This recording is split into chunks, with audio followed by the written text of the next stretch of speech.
It's at the core of it all, where the tales and the glasses are equally tall. The chances you've heard one he hasn't are slim. Welcome to Grimm's, I'm Grimm. Welcome to Grimm's, I'm him.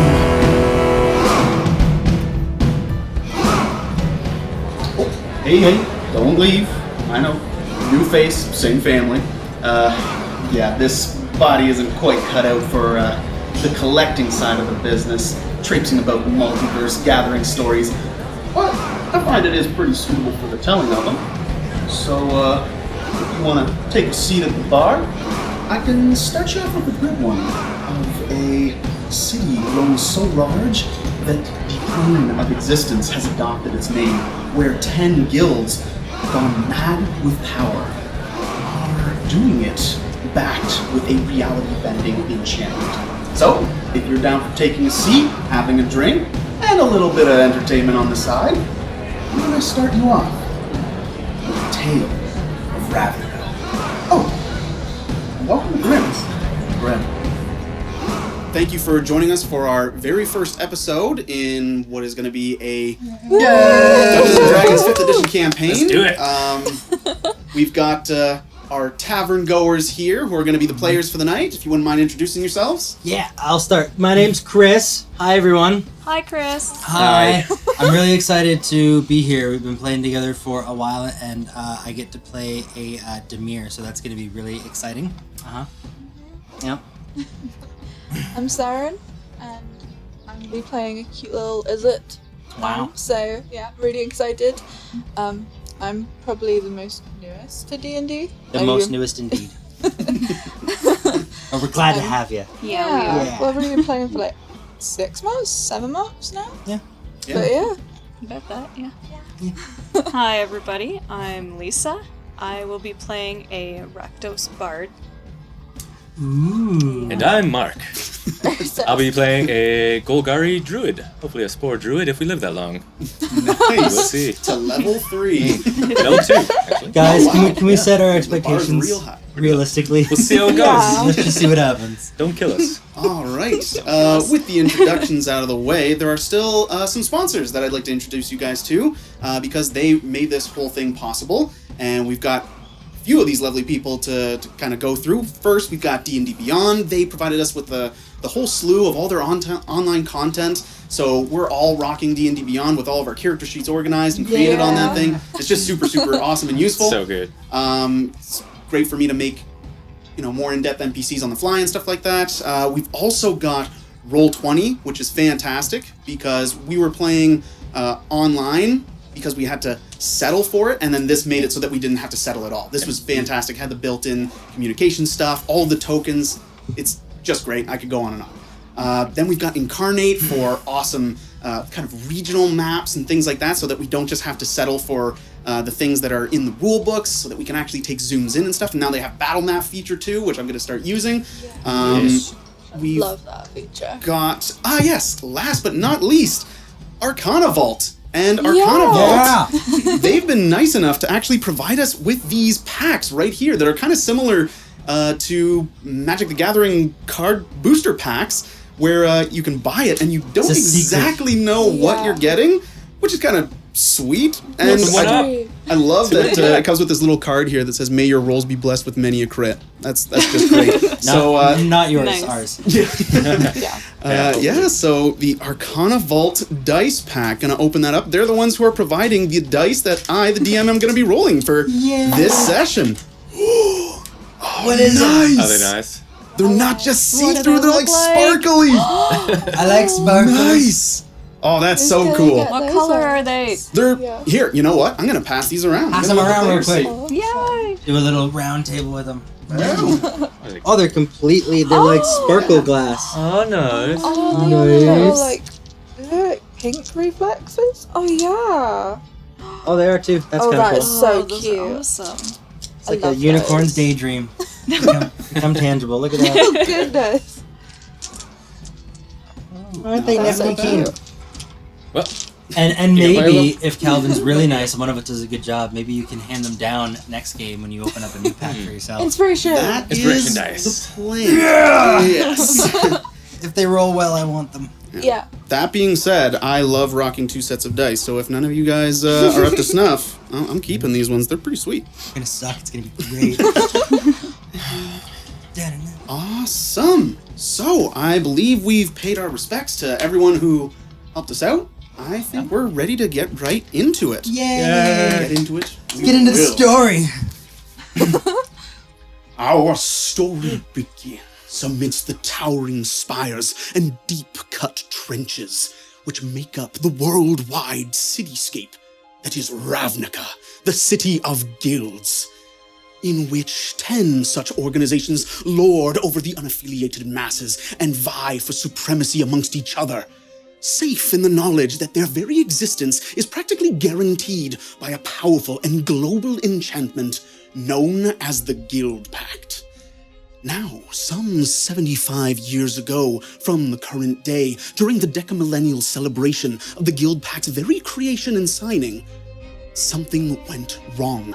Some loophole actually nullified the subtle yet pervasive fate-weaving magics and made them utterly vanish from the world. That being said, in more recent times, those magics have actually been implanted into a living man, and he is now the living Guild Pact, those enchantments restoring order to a lawless world, for a time anyway. Unfortunately for the civilians and citizens of this great city, the man who was given all of the authority of the Guild Pact is not necessarily a native, nor does he choose to actually stick around for any long period of time. And every time he leaves, and with each day that passes, the influence that his word has over the machinations that take place from pole to pole that keep the guilds from tearing at each other's throats in open war, they start to wane, little by little. And in this environment of teetering chaos, but most importantly, great potential, this is where our story begins. In a time where things can go a good way, or a very not good one. Nice. And so we zip down into the 6th precinct of the 10th district of Ravnica proper. And we start to get down into the nitty and the gritty streets of the city. We go down amidst the rabble, moving about their pitiful, worthless, unnoticed lives in the shadow of Benzer's Bridge, and in the daunting presence of the basalt column from which wayport trading is established. We move about, unseen, unnoticed, to a place that has a fair share of things keeping it from being too seen and too noticed itself. A little post office, something you wouldn't necessarily associate with dastardly deeds, and yet it is. It's a place called Filthy Mitts Postal. Only yours and our eyes are the prying ones. That's their motto, and they stick to it. And as we get in front of the door to this place, proudly showing that it's displaying a tie to the dim ear working within the community of the Mitts nearby, a man, seemingly in a bit of a rush, pretty darn nervous if you ask me, sneaks through that door, walks into a shop, and behind the counter, what man does he see? Chris, if you would be so kind. Well, my character's name is Veneer, and he sounds quite a little bit like that. He's got a trench coat. He's not exactly the biggest guy. Trench coat hides a bit of that. He's tall, he's skin. You can tell he's got a bit of confidence to him, but he's also a little bit wiry. Seems like he's maybe a bit tired, seen quite a few things in his day. Dark hair, bright, piercing blue eyes, kind of charismatic in the way that he carries himself, even though it looks like he hasn't slept in a while. That's Demir in a nutshell. He's a human, but he doesn't usually let too many people figure out what he is with his shaggy hair and his creepy, in the shadows kind of attitude. All right. So you're there behind the counter as this guy opens it up, does a quick scan, sees you, that you're the only one there, and he wouldn't know this, but there are quite a few people that work in this establishment and quite a few eyes on this front room, but you're the only one there to talk to, so he beelines straight towards you, and his hands are kind of a quiver as he sets them upon the desk in front of you. Do I gotta lean in, or this is a safe spot, right? Yeah, it's fine. Okay, good. Are you like a senior in the management, or are you? I've got a thought. I've got a thought in my head that I want to pass on to someone who has, some authority to work with to get it to the right people. I'm trying to get it to a guy, Gilderoy. He's some guy who's in charge in the midst, not too far off from here. Yeah. It just has to get there to him. And to only him. Ooh, yeah. Or just eventually to him. Well, I mean, I did read the motto, so I imagine you guys will get your eyes on it too, but as long as nobody else does. That's the thing, right? When you say something to me, you say it to everybody that's involved. We are good at keeping secrets, but we're not from each other. That's not quite how the game works, right? But I'll tell you what, I'll make you a promise. Anything that you pop up into my noggin, I'll make sure it gets where it has to go, because I don't really have a choice.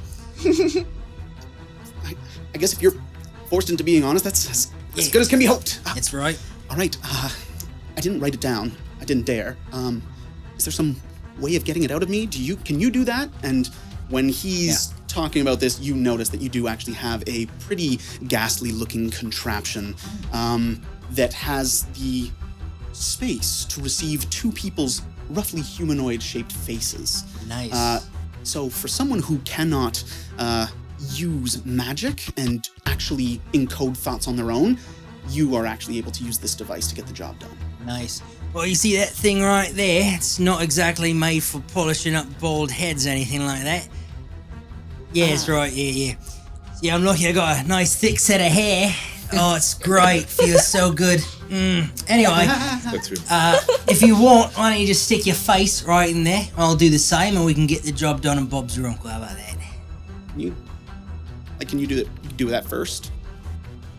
You, Bob, your uncle? Or No. Like put your thing. Like put your face in there. you want me to put my face in there first? I don't really want to put mine. That's fine. I'm gonna make sure that there are at least other people watching. Just out of habit of making sure that my back is not completely exposed. Then I'll put my face in there. I am at work after all. All right, so you kind of set yourself in there. It's not like form-fitting or anything like that. It has all of these runes and things inscribed on the inside. You just kind of place your rough presence there and wait for him, and you can kind of hear him like trap, trap, trap along the counter as he moves over and places himself there, and with an activation of the machine, the thoughts that he's been keeping in his head slip from his into your own. There is no actual physical document that has been made, and yet the things that he's seen, the people he's spoken to, the memories that he wants to pass on to you, they come flooding into your mind as if you've lived them. And there are these flashes, especially from someone who isn't trained. And this machine doesn't fully substitute for someone who is very good at pulling thoughts. It kind of gets a rough idea, and so you kind of...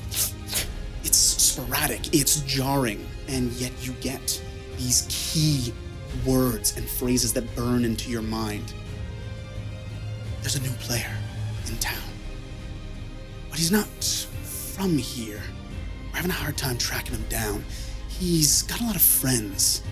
The Azorius are acting a bit funky. They know something's up, but you know them. If it's not against the rules, they don't make a move. The Gruul are as the Gruul always are, but worse and different. Something's going on. The Golgari, too. The Teratogen have not been a political force, but the Gorgons, they're getting riled. Someone's calling in favors. Friend? Foe? I'll leave it up to the council. And then you kind of rip yourself out of the machine.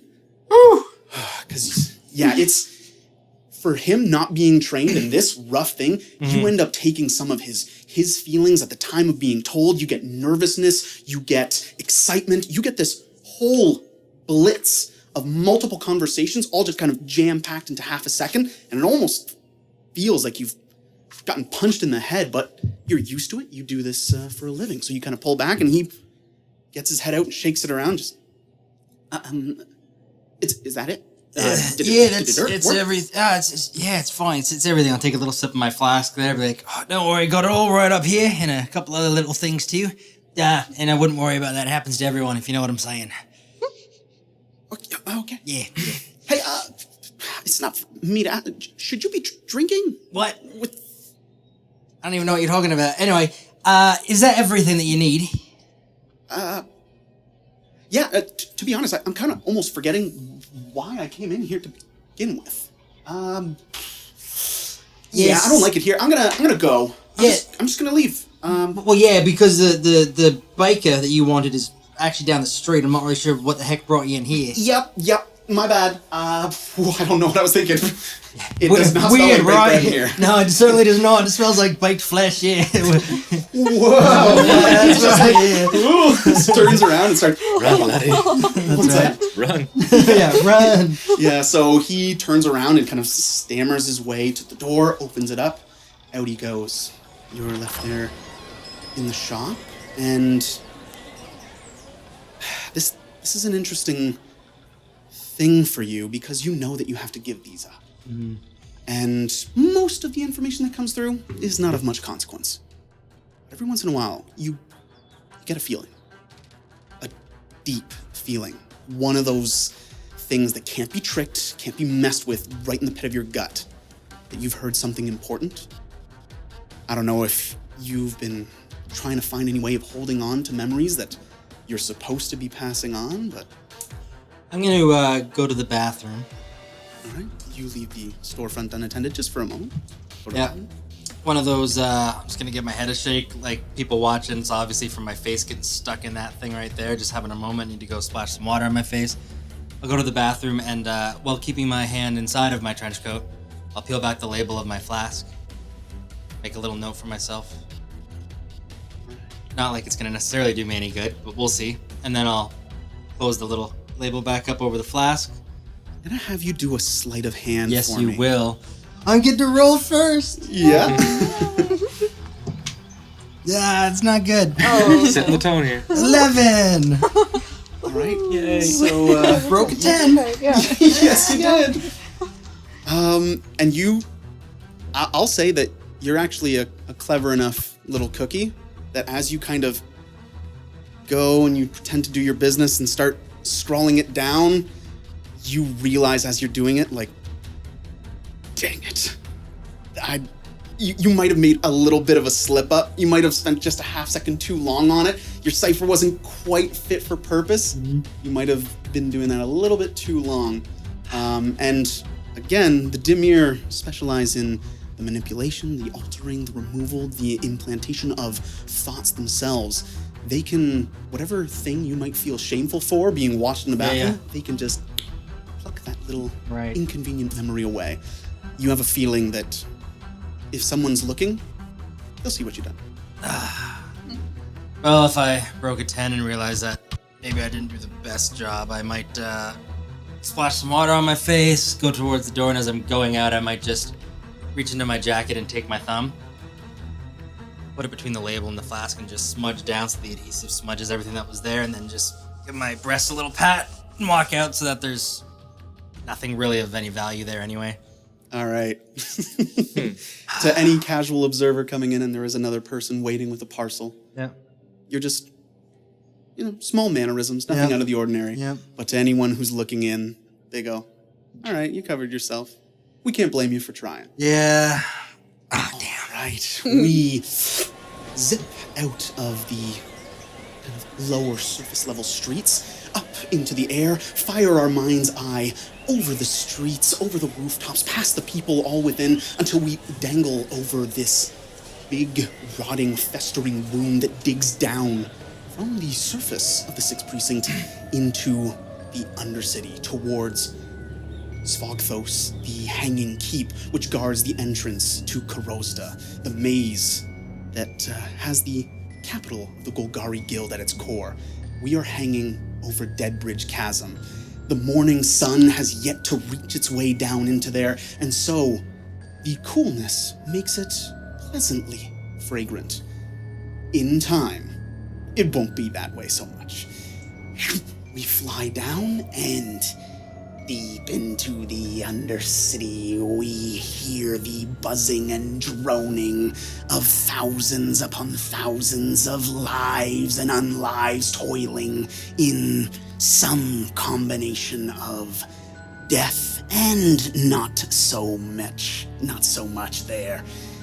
All of these creatures move through these carpets of moss under shade provided from stacked layer upon stacked layer of one piece of growth eating and consuming the one below it, all of it fighting for shade rather than trying to get into the rays of sunlight. It stinks of fetid death, and yet there is motion here. It isn't stagnant at all.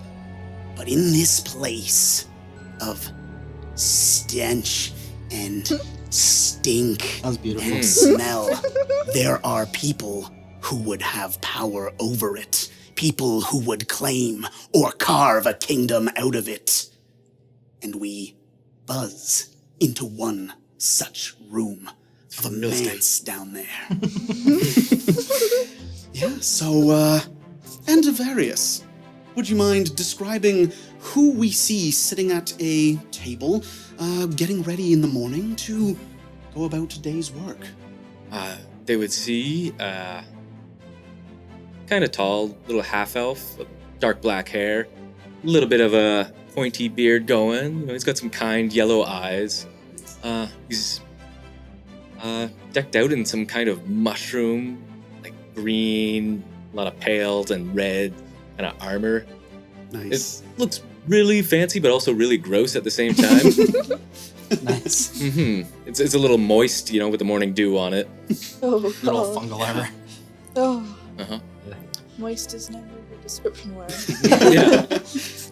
Awesome. He's got a little beetle about the size of your palm just Oh, crawling yeah. over his fingers that he's playing with as he's having his breakfast. Nice.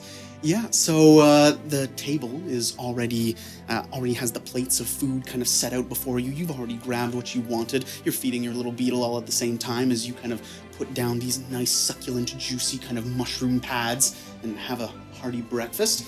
And Mushrooms again. Mushrooms again, yeah.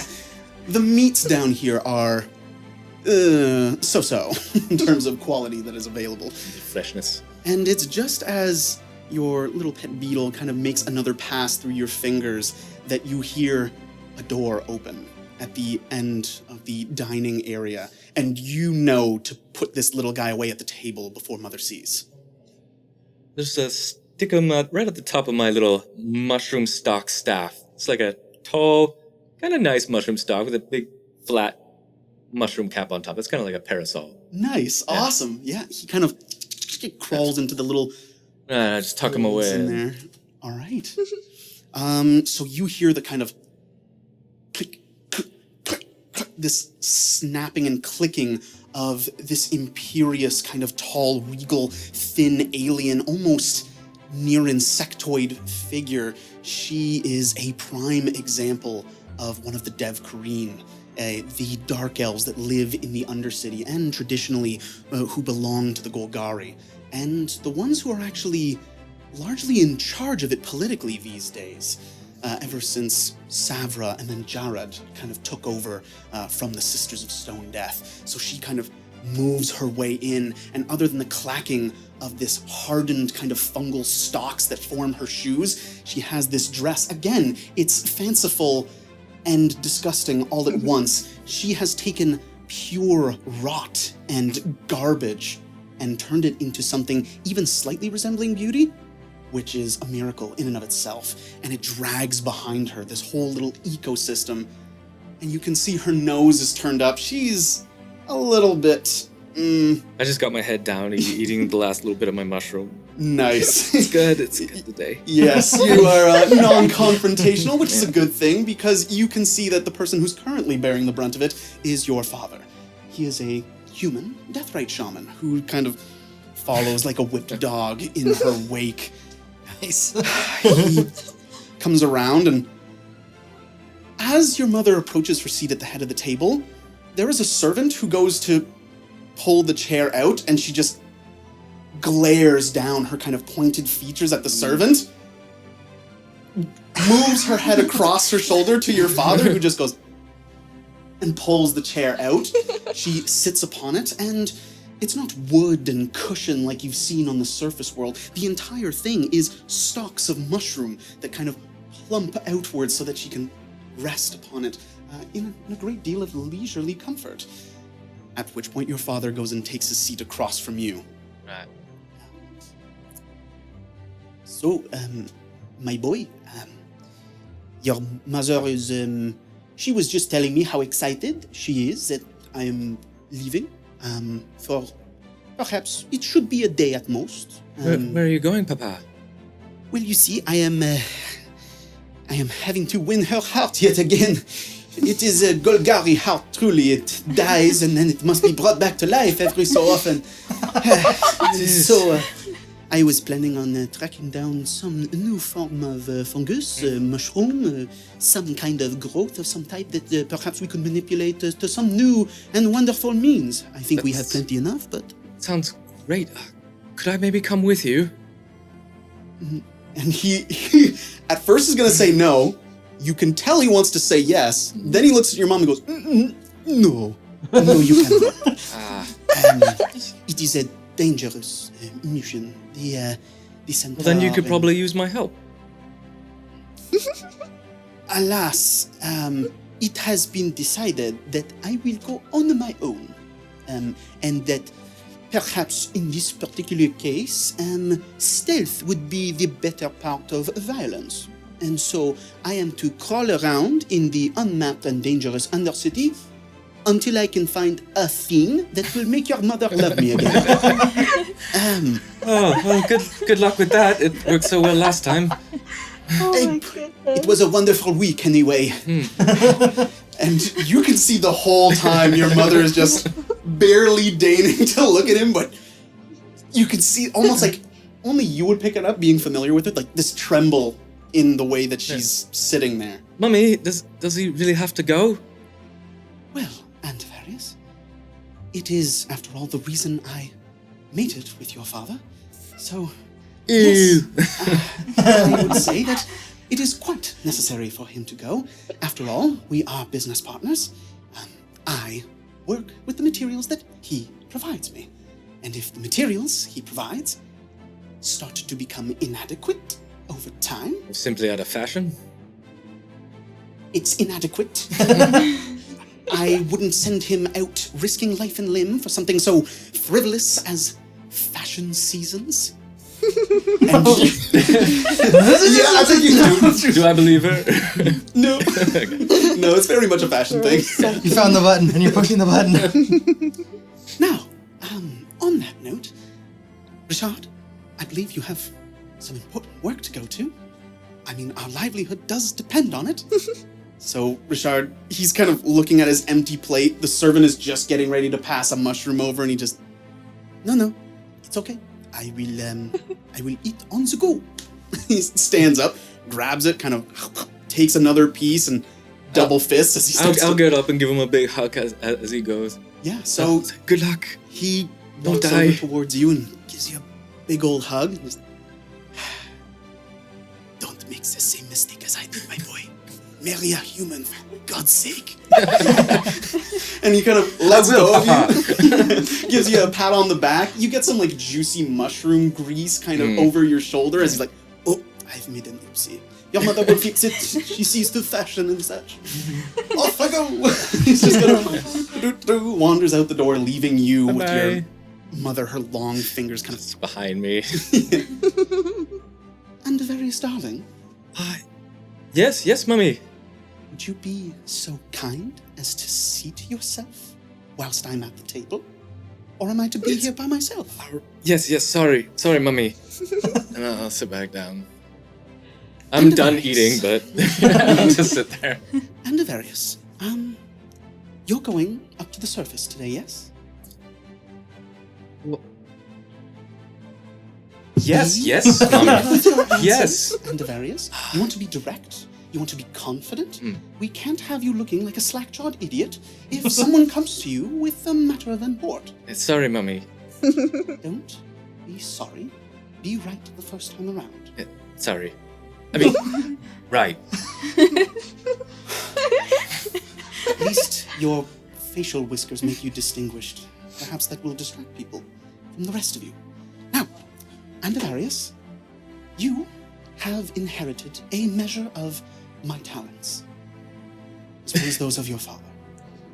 And this means that despite the whole incident with the previous guild pack that was selected by the Council of the True Pact last year, they may resume their selections this year.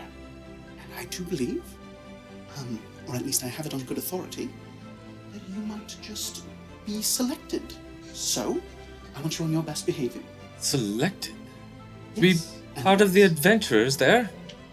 No, Andavarius, I'm part of the community. I'm part of the myths. I might not live within the compound itself on the surface, but their influence does extend some way beyond its physical walls. And the reason why I can do what I can do is because of their military aid. I'll put it that way. And it's about time that we paid our fair share.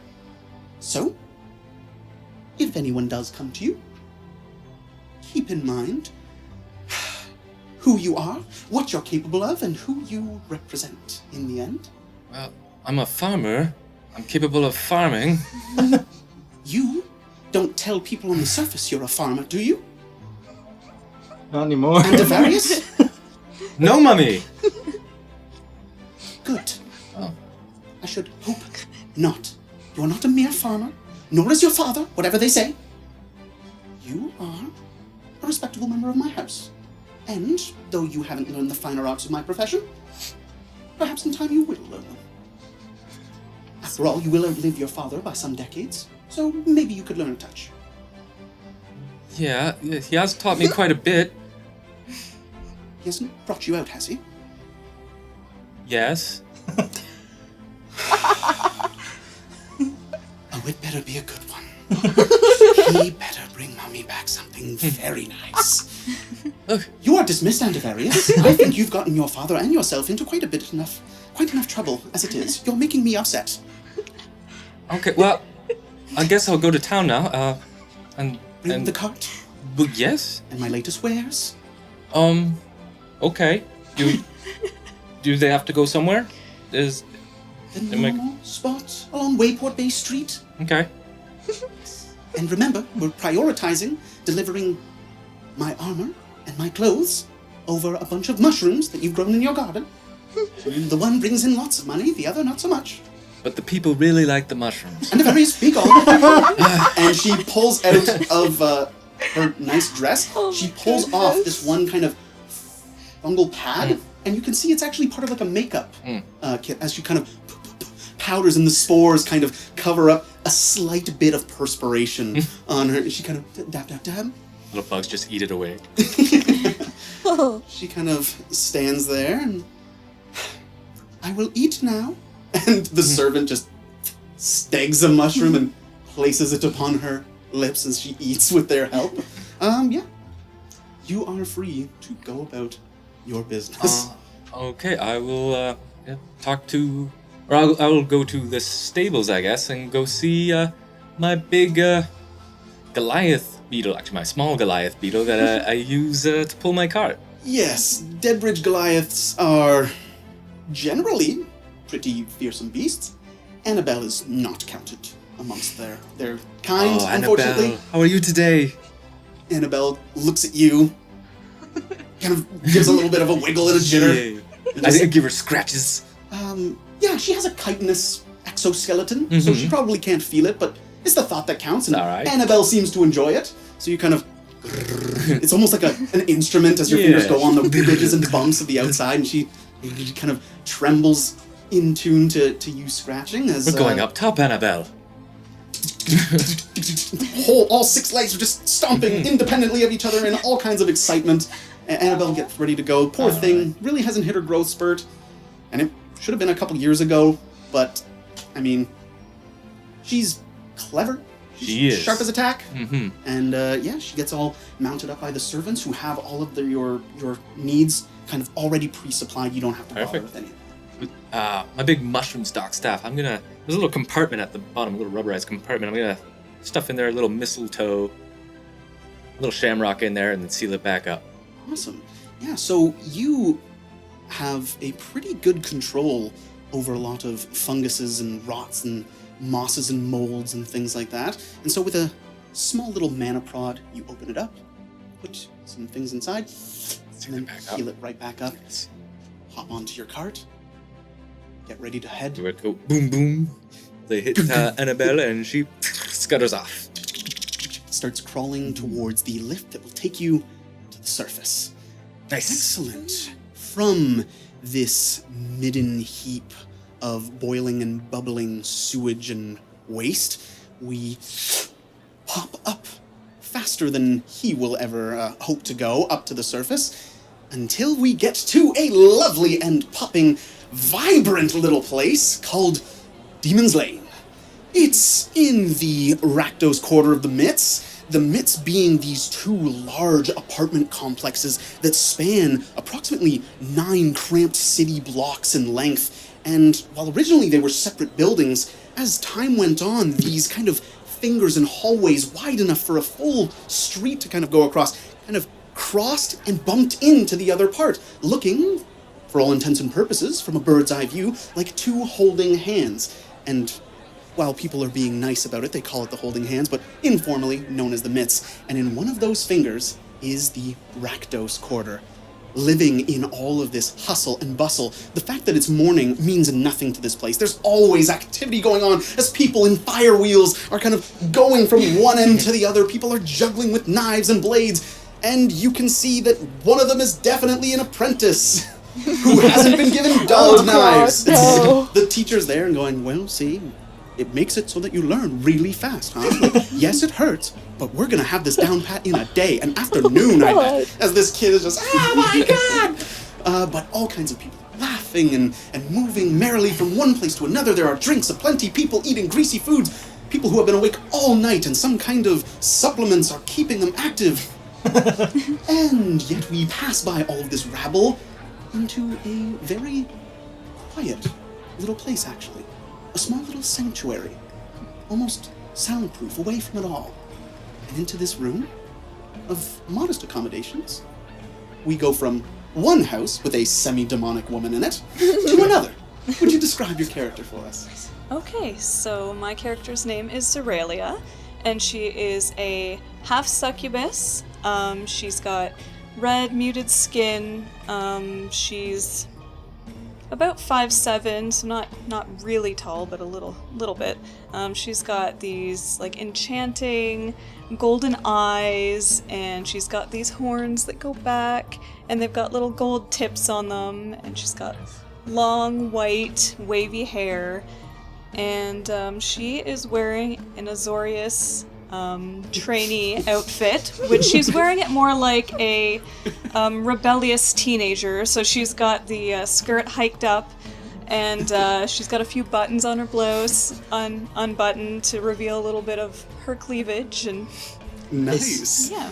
Yeah. I need more details. Yes. So many more details, please. Is it humid in the room? It's humid, isn't it? So as you wake up, you have your own little room. Your roommate has hers, and then you share a pretty cramped little living arrangement. So as you kind of get dressed up, and then half undressed from there, and kind of walk out into the shared living area, you can see your roommate kind of on this thing that you kind of want to call a couch. It might have been one at some point, and now it's in the shape of it, of one kind of. So she's on this kind of ripped and tattered and stained and beaten up and bruised piece of furniture, but the person who's sitting on it, your roommate Celine, She is a lovely elven figure, and she has this kind of flowing golden hair, and it's early morning, and you can tell she had a busy night. She kind of looks at you and stretches out her long limbs in either way, like an acrobat, almost, but a very different kind of acrobat than the kind that you are. So she stretches out and goes, "Good morning, darling. How are you?" Oh, I am swell, thank you. I Excellent. see you've been busy. You know what they say, if you like what you do, you never work a day in your life, so yeah, I did just get off work. All right, well, I was awake, so I made you some food. Go Oh, on. you did? Oh, that was so nice. Thank you. Yeah, no problem. I am quite hungry. Yeah, I mean, it does take a lot of energy to do what you do. And that being said, I mean, Zara, you know you could make a lot more money doing what I do. I don't think that is what I want to do, though. No, I like performing. It is fun. I think that's the Azorius in you that's holding you back, dear. I mean, I had the Selesnya pounded out of me. You, That being said, yes, you did. actually, Sorry. not true. I embody the whole stance of one for all. Quite well, actually. So, maybe I'm more Selesnyan than I like to think. Maybe. Still, I mean, anyone can do what I do, really. You're a tough act to follow, you are. Pushing the Absolutely. limitations of what one can do with the body. Yes. I mean, most of my clients do the pushing. We all do what we can. You keep doing what you're doing, and I'll just keep doing what I'm doing. Yeah, I've got the spirit, or I've got the looks to last me a few centuries more anyway. Absolutely, you do. You're gorgeous. Thanks, dear. Yeah, so just going around dancing again? I don't just dance. Oh, I know, you've got your thing. And Yes, it's a violin. That's the one. Yes, I will be playing my violin today, and perhaps if I'm Nice. lucky, I will be doing it across my chain so I can walk from one building to another. Feeling adventurous today. Absolutely. Not Today so feels bad, like a not so good bad. day. I think it will be. I think the days are what you make them, Zara. Absolutely. Alright, well, she kind of gets up, pats herself down, just kind of, ooh, what's that? Throws something out of her hair and steps over to you. Well, I need to go to bed. You have a great day. Yes. Gives you a You have kiss a on the great head. night. I'll try. And she kind Sweet dreams. of moves over, silky smooth, back to her room, where you can hear her, as soon as she breaks line of sight, very ungracefully just bounce on some kind of makeshift mattress. Alright. You get your food in you, and are there any other special preparations that you want to make before heading out? No, I'll just make sure that my bow's all ready and tightened and Tuned. yeah, my instrument tuned and hit the Excellent. street. Nice. Ready to go? You open the door, and immediately the noise and everything out there, part of you goes, shies away, but another part, you know that you're more than a match for these people. You belong in this We got crowd. this. Today is a good day. Good things will happen. Awesome.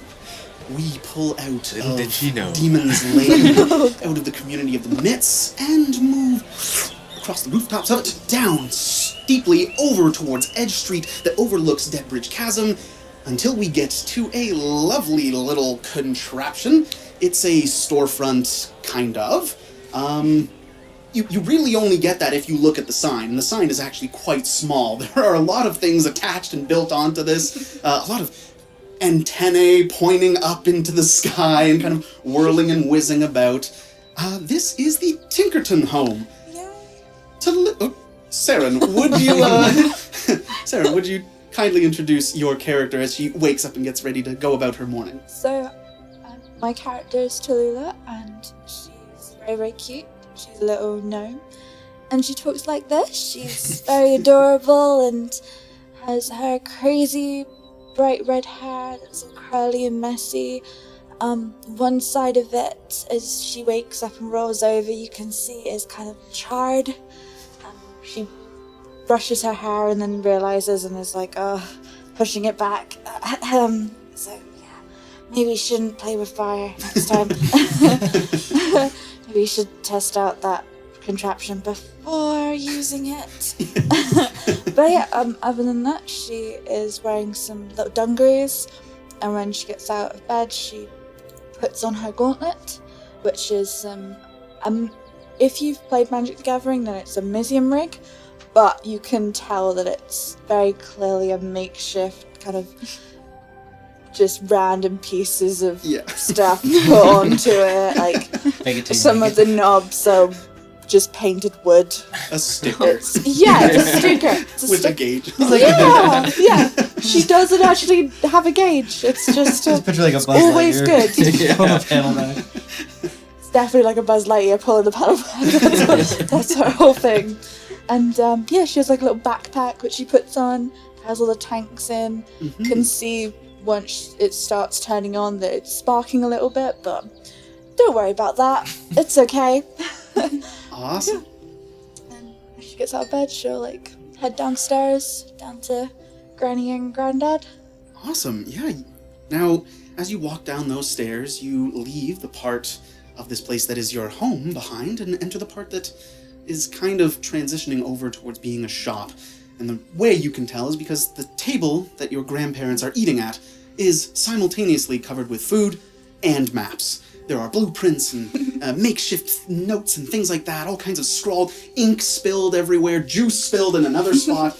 This table is absolutely crowded, and you see these two geriatric, tiny creatures kind of sitting at the table, just kind of looking over it all, just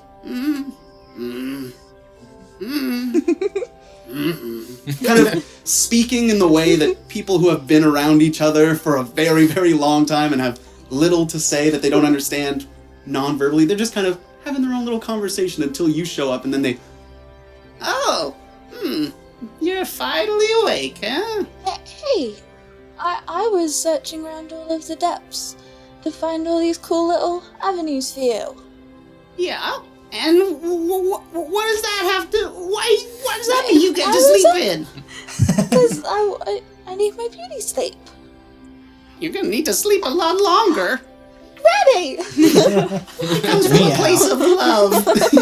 You're not sure what part of that was loving, but she kind of pushes this little thing with cutlery and stuff on it, a little bit of food. It's a very modest portion. You don't eat all that much, but she pushes it across to you, and you're pretty tall amongst your grandparents, so you don't have to notch your stool all the way to the top in order to reach the table comfortably. So about your work and stuff, have you had any luck in your latest trip? The blueprints are great, aren't they? And then your grandfather, Scriffin, he goes, oh yep, Griffin. They're just great. They're fantastic. It's they're selling like hotcakes. I should have gotten to the hotcake business, but they're selling. and he's holding some of your most recent maps, and you can see that he has some of your sketches beside his more formal kind of magical layouts, because he puts them so that they're weather resistant. He can actually use illusory script in layers in order for it to move, and so he can compile on one small piece of paper a whole shifting topography of the few layers of the Undercity that you've started to map out. So pretty. It looks exactly like I described it, Grandpa. Well, yep, that's why I make the money. Your grandma gets most of the money. I shouldn't have had a wife. He's just Going theme here. So your grandpa just he's just kind of going through it all. Yeah, he's a curmudgeonly old fellow, but your granny doesn't even register it. They talk to each other this way all the time. And, She's good. but yeah, she just So about that, we love it. Tink, I mean, it's great.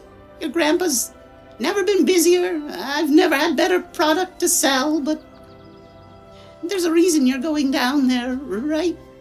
I mean, Yeah. have you found any real Mizium yet? Well, Anything big? I'm trying. Kind of hard when, like, the only pieces of things that people have chucked away. Or maybe if someone dies and they get chucked over, maybe I'll find something cool then. Well, that's always good. That's a nice little bonus. Yeah. I mean, you could always, take apart some of the steamworks. I mean, there's a lot of Mizium components in that. I mean, those parts of the city aren't really being used anyway. Certainly not if you blow it all up. So, I mean, if you take those parts, no one will know. That's I a worry good for idea. you. You're gonna send me to Steamworks, but you're worried about me? Oh, I don't worry for you physically. Oh! You've survived worse. I mean, a little burn. It builds character. Yeah. I mean, I just worry that, things are taking a while for you to really get where you want to go. And, we're not the most patient people in the world. I mean, I'm trying. it took a lot for me to settle down, so I can only imagine how frustrated you must be being so unsuccessful.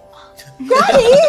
I've already been out with, like, at least 5 different people on missions, and as soon as I go, like, we do the first mission, and then it's just terrible. They just leave me. That's kind of what I'm talking about. I know, but I'm trying. I'm glad you recognize it. That's really good. I mean, because if you can justify it to yourself, then maybe you won't go postal and blow up the shop. We need the shop. I mean, we're gonna die soon, but those are good years. I still want them. So Tink, you gotta get on it, right? I will. Hopefully. I don't know. Maybe this year. Maybe this year will be different. And I just get a little bit more sad with myself. Hey, take my food. Don't be glum. I mean, you can always hold out hope that I'll pass, and then you can steal this huff of my body when they throw it down there. So there's always that. Silver lining. Yeah. And then your grandpa goes, unless you go in your sleep, and you won't have to go finding it. She's like, oh yeah, that would be preferable. All right, well, you do what you gotta do. And she just lets the stool go down. Your grandpa, he's sitting there going, I don't gotta go anywhere. My work is everywhere I am. and he just starts drawing away at more blueprints, sitting at the table. His food is like half eaten, and he just gets right back into it as your granny starts to shuffle her way over towards the front of the store. Yeah. So she's gonna open up and everything. Lovely. I'll grab my breakfast that I haven't finished, but I'll go and give Grandpa a little kiss on the cheek and go over to Grandma, give her a kiss and a hug, and then ask her where that steam place is. She looks over at your grandfather and with these hands, she's trying to be real sly. But the fact that it takes a good 30 seconds of like fumbling, and that you have to pick it up off the floor when she drops it, you pick it up and you realize she's filched some of your grandfather's blueprints. Ooh. She hands them over to you. That should be a good spot. Oh, good. And as she kind of hands them over to you, she hits you with a little shock. But that's what she does every morning, pretty much. And you get a little bit of a reaction, but not much. And she goes, "You're getting there. Whether your suit is insulated or you're just getting used to being shocked all the time, that's great. You're doing it." And just as you get ready to leave your grandparents behind, your grandpa, once you kind of get out of the living area and go towards the front of the shop, your grandpa goes, Come on, give me a shock. and you know that your granny walks her way over, and as she puts her little lips on his withered cheek, after all this time, there's still a little spark. Aww. All right. That's so As best. you get ready. All right, you're getting ready to do your scavenging, and the day goes on as many days before this one have. You guys toil away, you in the deep dark, going into the muck, you rising up from it into the busy, kind of confusing, claustrophobic, somehow, even though you're on the surface, merchant streets that are in the in the presence of Wayport trading. You, on the other hand, as you're kind of going through it and going through your day's work, eventually you've collected enough intel where you're able to call it a shift and head back to your room in the midst. You kind of pass by one of the streets where Endivarius is selling his wares, and Zoralia is really getting into a performance that's drawn a crowd. You're not paying too much of an attention to them right now. Now, when you get to the midst, there are these kind of arched entryways to get into it, one at each block, and there are buildings called the Palms. You're entering the South Palm, which kind of are modeled in the fashion of the Trans-Guild promenades. They're not affiliated with anything in particular, but outside each one of them, there's a small market that sells wares relating to the guild-affiliated street that it kind of bars the entrance to, or has a little bit of space in between. So you kind of pass through knowing that you're not actually going for any one of the fingers that can be seen from above, because the holding hands only has 9 fingers. The 10th is scattered underneath it all, not visible. The Dimir have access to each one of them, and so you walk your way in and disappear down into the Dimir section of the midst. Nice. Until you get to your room. The hallways here are covered in this fine layer of dust that no one walking through the hallway seems to disturb. It's dead quiet as the grave as you move past each other. Only the most barely perceptible nods to each other until you get into your room. The door is extremely plain. It's meant for you to be able to look at it without getting distracted by anything. No traps here. This is probably the safest place in the midst.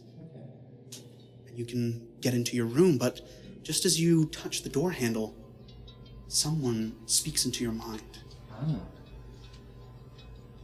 Would you be so kind as to let me in? To my mind?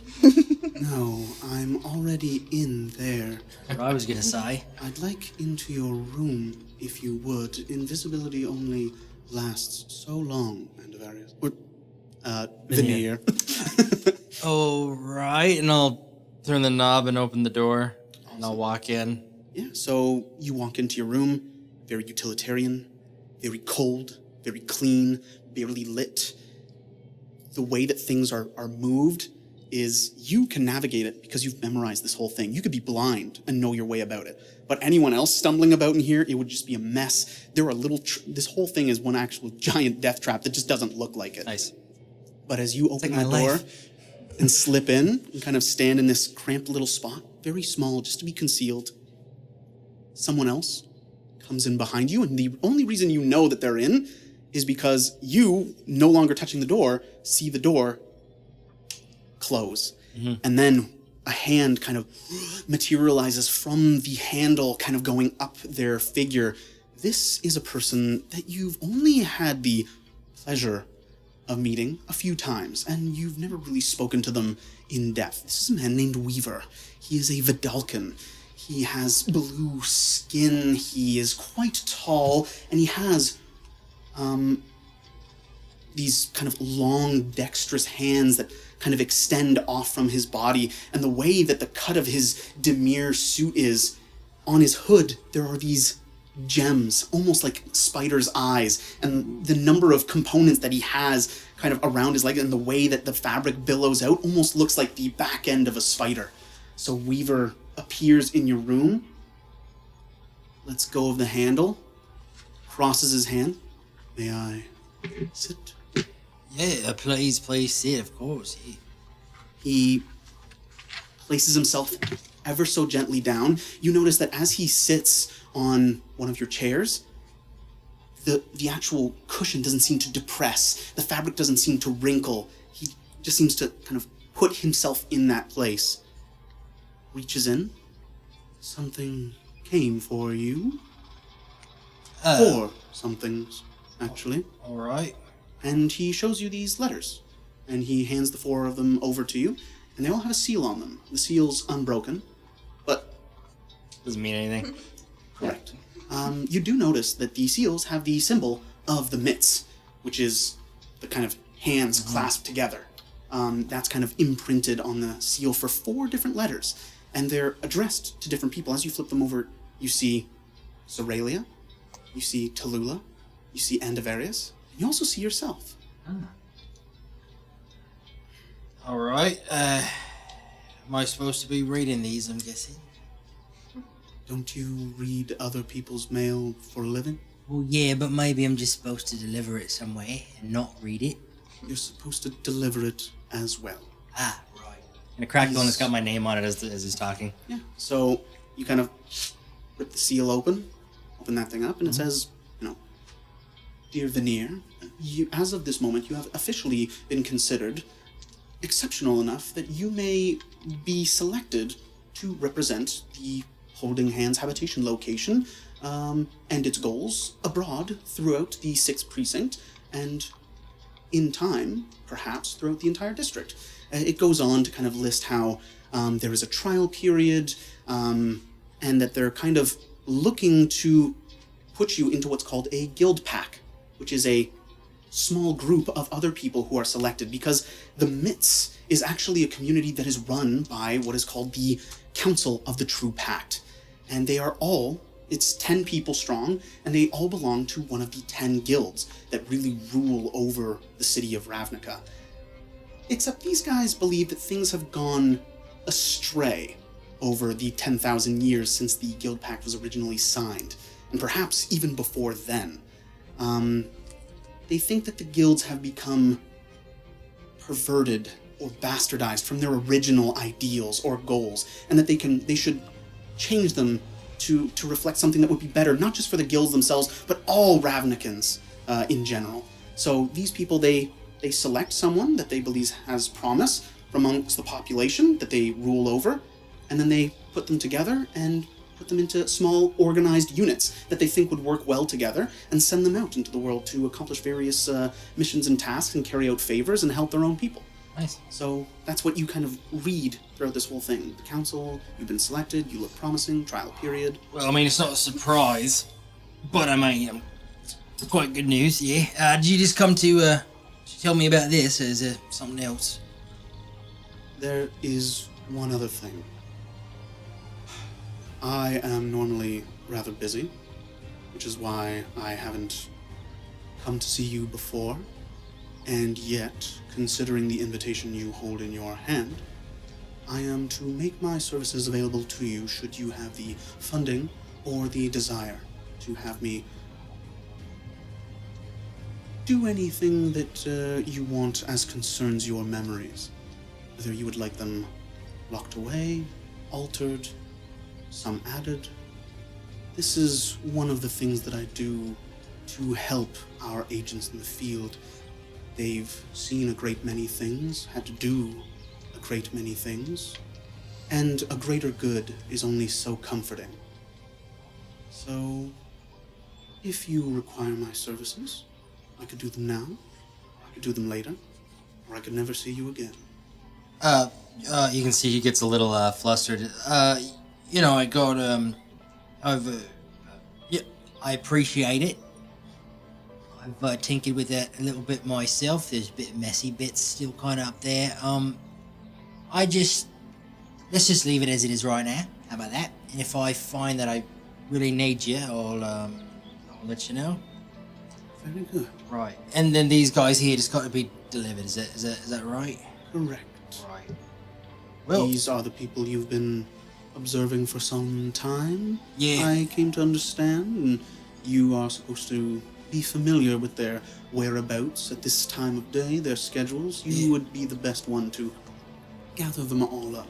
That's right. I know I'm inside now. Pulls out a little book. Got some stuff written down there. He goes, yeah, it'll be pretty easy to track down at this time of day. Very good. Perhaps don't show that to people randomly. Well, no, but right, yeah. I'll just put it away. And as he stands up and turns, on that note, he kind of turns to you before leaving and just, do keep in mind, Veneer, what this selection really means. You have been kept safe, whether you were aware of it or not. Some of those protections may vanish over the coming months, because you are to be those protections. Make sure you're up to the task. People depend on you, Veneer. You and your friends. Right. And as he grabs the handle and twists it, kind of fades from view, leaves, and your door closes. You're in your room. Is there anything you'd like to do while you're here? Well, I'm gonna take that book that I got all my info in and stuff. I'm just gonna tuck it up in the little ceiling tile that's kind of loose and just, jimmy it up in a spot where there's a little shadow, no one can see it kind of thing. Top up the flask, make sure that I got a fresh pair of underwear in my pocket, and then I'm gonna hit the road. Awesome. Good call. You never know. You never know. You do everything that you got to do to get ready. Oh, I might just, I think I'd have something in place, just knowing how quietly these people can step, the dust not being disturbed. I might put something in place differently, I think maybe week by week that just changes to just show me if someone has been there. Maybe put something up front as a little more obvious Very good. thing, and then have something in the background as a secondary that maybe if they think they've discovered it because they find the first one kind of deal. Something like that, just to cover my butt. And I'm going to have you do a quick, this is going to be I'm going to have you do insight to yourself. Ooh, it's dark. I don't know if I want to do that. 21. 21, excellent. You've been training yourself more recently. Being near these people, you start to pick up on a few skills. And when you finish making a small adjustment to a few different things in your room, you start to train yourself out of forgetting it. Out of, you almost have these kind of mnemonic tricks that you can use on yourself. Instead of to remember, you're doing it so that if someone was to pull the memory out of your head, they would organize things based on the incorrect pattern. So there's all kinds of little tricks for double agents, triple agents, quadruple agents, dimmer stupidness. It's a crazy world that you're living in. Cool. And yeah, so you make a combination to a lock and then forget it. But only temporarily as you do this stuff while you walk up out of the basement, out of the Demir quarter, and out onto the surface world to go and find the rest of your people. Nice. From him, we fire over to a whole sea of people moving back and forth in the noonday sun. It's time for people to eat. They're buying all kinds of food off of all these different carts and things. People are waving sticks of meat around, grease flying off. All of it is a little bit expensive because of how readily available it is to all of these busy merchants who are talking up a storm. They need something to drink. And then, of course, there's Andavarius. Having delivered the armor earlier during the day, he is selling off the last of his mushroom stock. There are people out who are looking for exactly that because it comes cheap. And a lot of these people have learned to live off of this stuff. It's a staple for a lot of the lower end, the rabble of Ravnica. And so quite a few people are stopping by your cart, trying to buy individual ones from you, seeing if you can do something magically to them to make them taste better or make them puffier. See if you could throw them on a fire or something. Come on, put the effort in. You there? Hungry for mushrooms? No? Same as everyone else. I was gonna say yes, but yeah, you've really turned me off. Alright. Alright, well, have a good day. So the guy starts wandering off, and then he's like, actually, man, is that guy some kind of marketing genius? He walks over to you, he's like, I do actually want to try one now. I want to see how bad they are. How much? You want to buy some?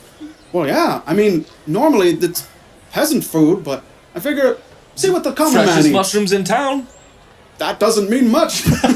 But here, you know what? Get them while they're good. That doesn't mean as much as you think it does either. He just kind of hands over a few copper zibs, just for a single mushroom. Yeah, you just want to try them. Here, have a bite. What kind do you hand him? Do you hand him the mealy kind? Do you hand him the kind that soak up and absorb water, almost like a portable water It's like skin? a thinned out, crispy, almost like the chips. These are little chip mushrooms. Right, a fungal chip. So you hand that over. He's like, huh, I paid top dollar for a wafer. Well, Oh, it tastes dry. wait for the aftertaste. Oh! Right? And you can see like this whole war of emotions as he's like, actually, it's unpleasant feeling. The aftertaste is kind of good. Right. So he's like, I grew them myself. and he takes a second bite. Oh. Mm-hmm. Why?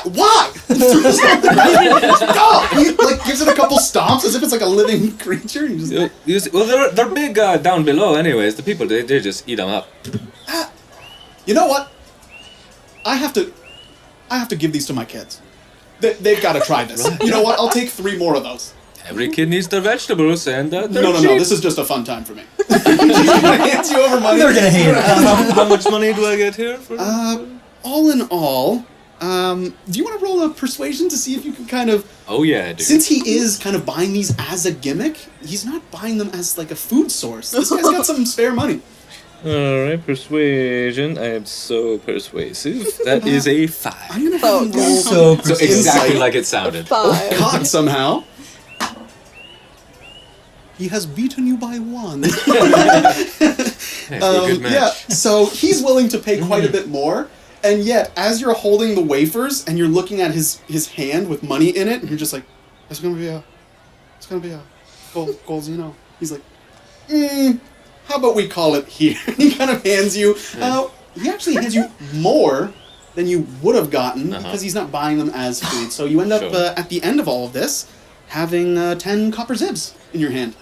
Copper sips. Okay. Yeah. Excellent. So he grabs the different mushroom wafers, tucks them into his shirt, and starts to walk off. And Well, name's Andavarius if you ever need more mushroom chips. I will not. He just kind of goes off, and because he's a dink, you don't tell him that his sweat will go into the mushrooms and puff them up and make You them know- go bad. No, if you want some other stuff, I got other things too.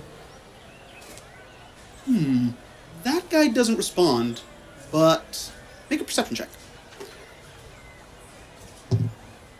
That is a actually really good perception. That's 14. Oh, wow.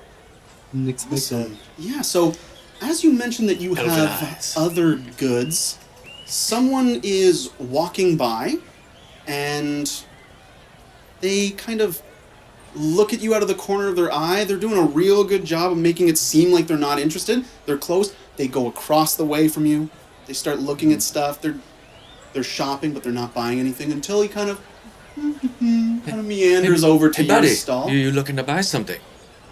Yeah. I might just be. I mean, I'm hungry, but not for this. I want. What's your good stuff? You want what I have in the back? Yeah, I think so. I think I'll take a look anyway. All right. Yeah, I just lean over, open up a little bag while I show him. I got a couple of these little glass vials with some black liquid inside. Now, if there's a neighbor or if he's got a loud dog or something you don't like, you just give him one of these. You know what? Right in the middle of the night, that dog gets hungry. Makes a lot of yapping noises. So, yeah, I think I'll take one. Okay. And you'll be sleeping like a baby. Awesome. Hey, when the dog's had its fill, the neighbor, when he sees the dog eating, he'll probably get hungry too. I'll take a second. Yeah, 25 copper zibs each. He hands you an electrum piece, and that covers the cost of the 2 of them. That's one electrum, so that's like 50? Yeah, that's 50 Yes. coppers. So he kind of grabs the 2 things, and as you go to hand him the 2 vials, kind of looks at you and he's like, maybe I could get one of the wafers. Oh, absolutely. Just free as wafers for you, sir. There you are. Nice mushroom wafers. Veneer, as you're watching this, you're like, my God, I buy poisons off of this guy? What am I thinking? As he's, wafers! So the guy kind of, like, he grabs the vials, and before you get the wafer, you're, like, pointing for him to grab it, so he just pockets it and walks off. He kind of he storms doesn't- away. Okay. Yeah, so the other customer walks away, and you can see Andavarius there. Pretty much his stocks are down to the dregs. I mean, there's some stuff that goes unsold. I'm just packing up and cleaning Hey there, up. fun guy. Oh, hey there, Vinny. Getting really good at that back end dealings there. That was really subtle. I did not notice that from across the street. Thank you very much. You're welcome. Thank you. Are you looking to buy as well? Because I'm afraid I have just sold out to that fella. Well, it's probably best because people here have eyes, and they can literally all see exactly what's going to happen. So, no. Nobody not cares this time. about these little things. Yeah, of course. The Actually, vital city. I got a little bit of a delivery from you, from the Filthy Mitts postal. Really? Just for you. What's this now? And I open it up and... They are words Yes. you have not wanted to read for a while. Yes. And of various. As of receiving this letter, you have officially been considered an exceptional enough member of the MITS community to represent us and our interests throughout the 6th Precinct and hopefully in time throughout the 10th District. It goes on mentioning that you've been observed by the Council of the True Pact and one of their members has selected you to represent their guild. Vinny, What? could you just burn this? What do you mean, burn it? It's good news. It's a summons for Yeah. community service. Yeah, it's great. You get to serve your community. I get to risk my life for these bastards up here. You risk your life every day, let's be honest. Nah, but look at that guy. And I'll point to someone who obviously looks super sketchy and be like, that guy would have killed you right then and there if I wasn't here, probably. So, you know.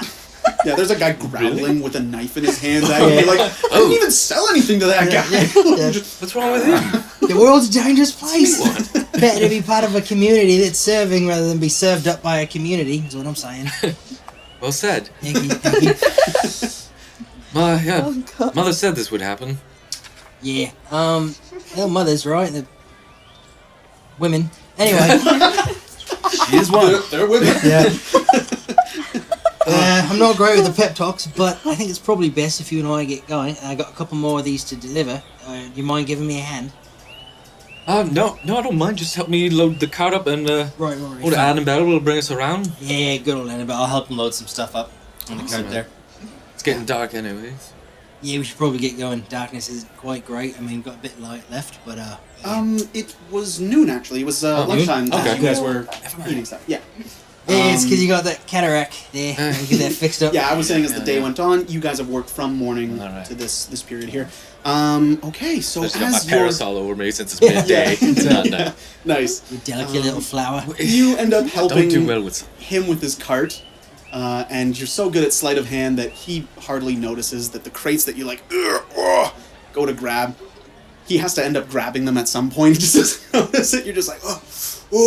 Yeah. Oh, and help yourself to any of the mushrooms there. I'll probably just end up throwing them out anyways, whatever I don't sell. Yeah, it tastes like you got them from someone who already did that. I mean, they're great. They're great, and I'm. If you don't want them, don't have to eat them. I was just offering, being nice. Thank you. That's a better offer. Some people do kind of stop by as they see that you're packing up.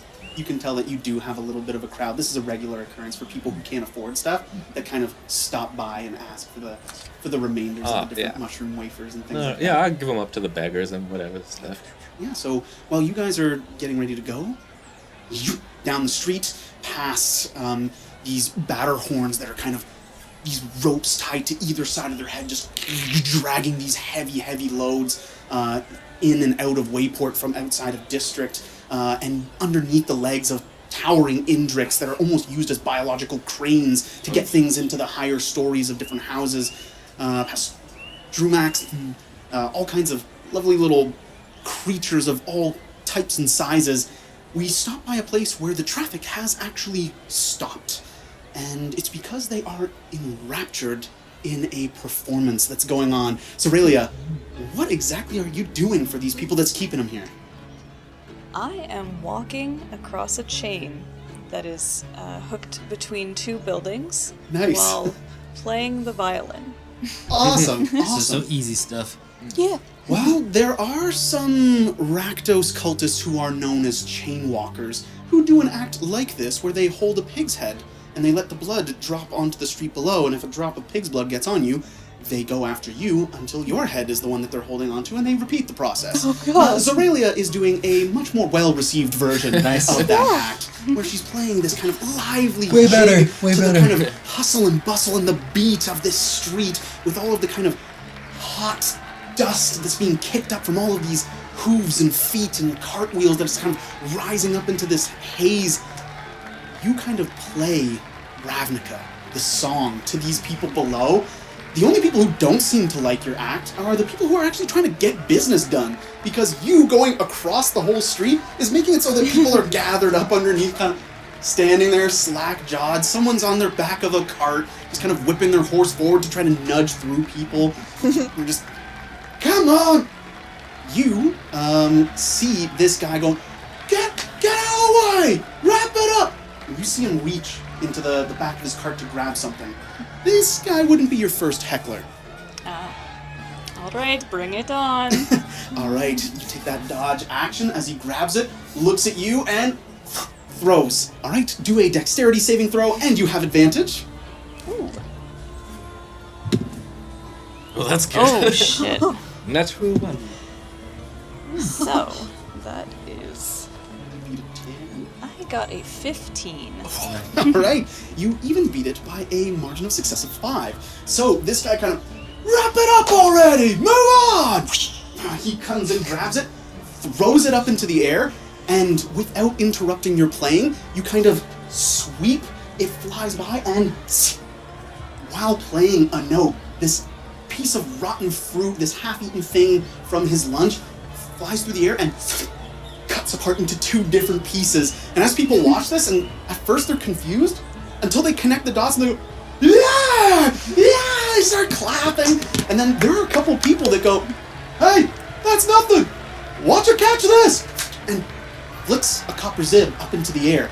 And a few people start flicking tips up into the air with you still up on the kind of chain area. Now the copper zibs, some of them are thrown to give you money. Some of them are like kind of thrown at you. It's not the coppers that you're really after. I'm gonna have you do a perception check real quick. Okay. We see this? Yeah, you guys have probably finished doling out the different goods, packing up the cart, and you're moving the opposite direction as that heckler guy, as you're getting towards this person who's playing their music, moving on this kind of swinging, swaying chain as all these coins and glittering rain is flung up into the air about her. That is a 17. 17. There are 2 people in the crowd who you see are, you think, genuinely impressed enough with your performance to pull out a silver coin. So 2 people kind of look up at you and fling these silver coins up into the air. What are you going to do to try to get them? I will put out my rapier bow and try to catch them on it. Tip. All right, that's going to do for one of them. So I'm going to have you roll. This is going to be Sleight of Hand. And because it is your rapier, you can treat this like you can add your like attack modifier. Well, actually, would your Sleight of Hand be the same as it'd be proficiency plus dex? So, yeah. Okay. Use your attack modifier or Sleight of Hand, whichever you prefer. Natural 20. Nice. 24. Crit that coin. Okay, so I thought you could only get one. No, I'll get both. Yeah, so one of the silver coins goes up in the air.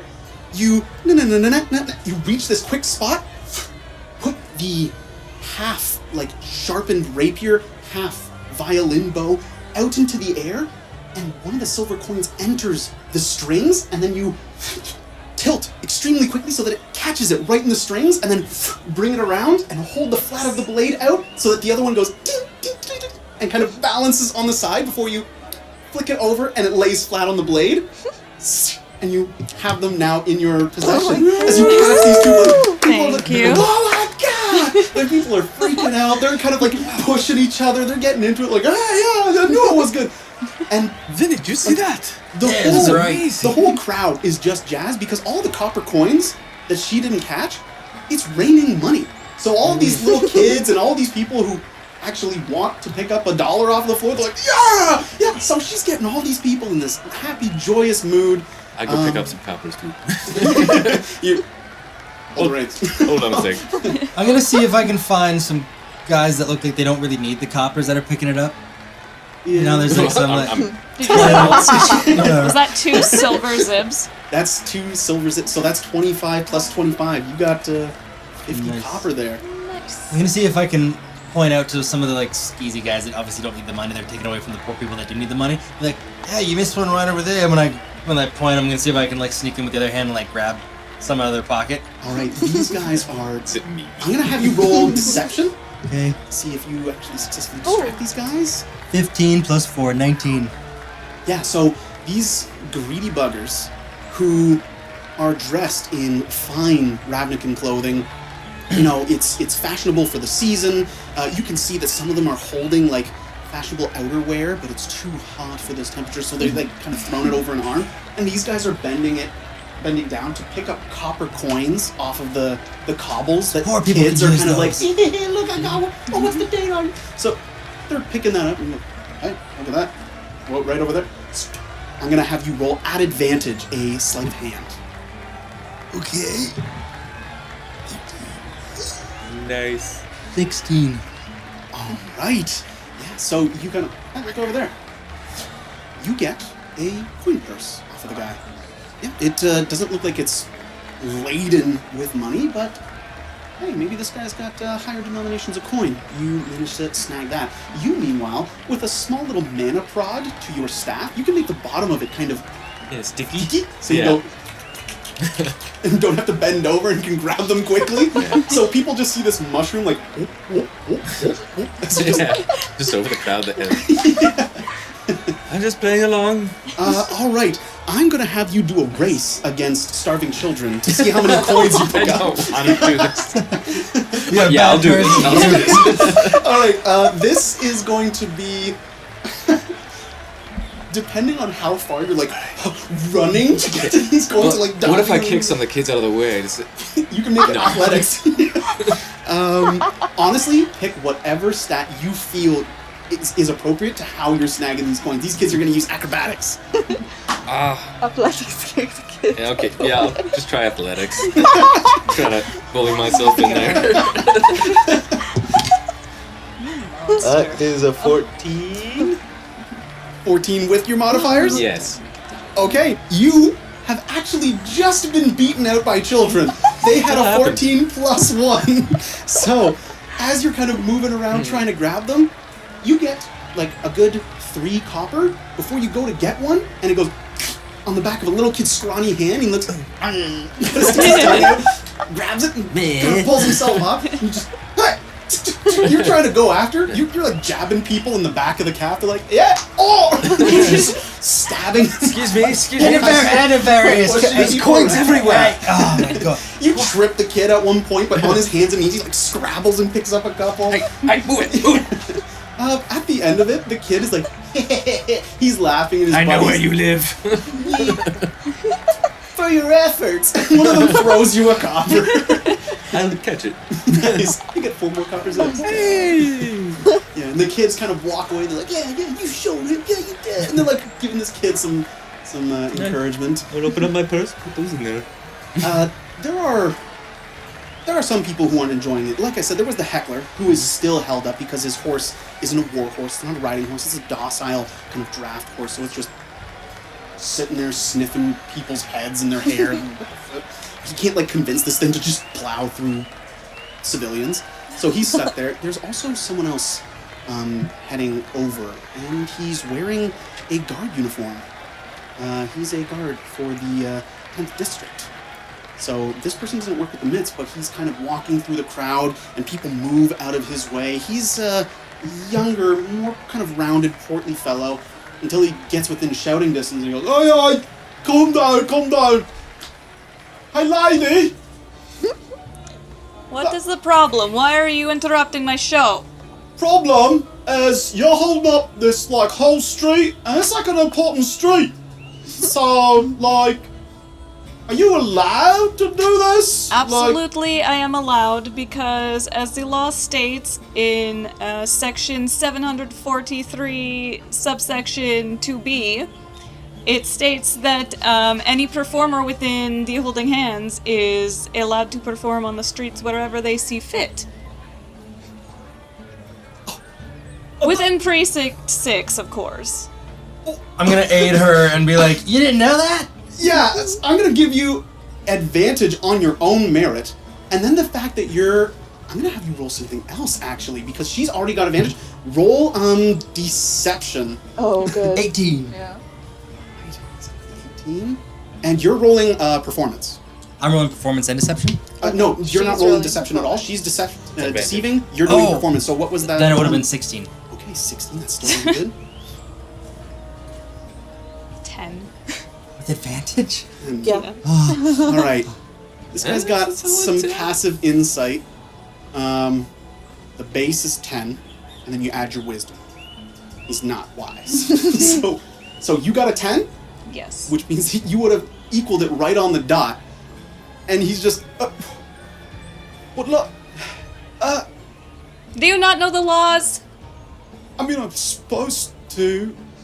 Oh, and as he's standing there confused, someone down there, you've seen him every once in a while, you know, spoken to him maybe a couple times before. You don't know him very well, but this familiar face kind of yells something out in the crowd. He's like, "Hey, let her go! Don't you know the rule?" And then a whole bunch of other people in the crowd are like, yeah, the people who were having a good time a second ago until you stopped playing and stopped your act. Yeah, are let her still valid. play. She's amazing. A whole bunch of people actually start doing that. Let her play! Let her play! Let her play! And this one lady walks up. She is a bigger lady than this guy. She is much rounder.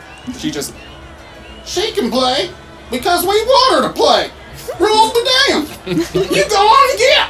This is the only fun I have all day. So she's kind of looking at this guy like, well, I'm like Thank a you, guard. And girl. she just gives him like a straight up slap. She's like, go on, get. And like a whole bunch of people are like, yeah.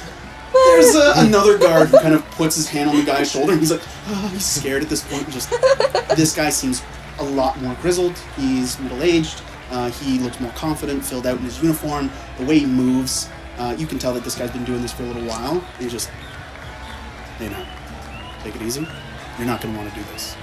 You're not with a guild. Murder ain't technically illegal. Like, come on.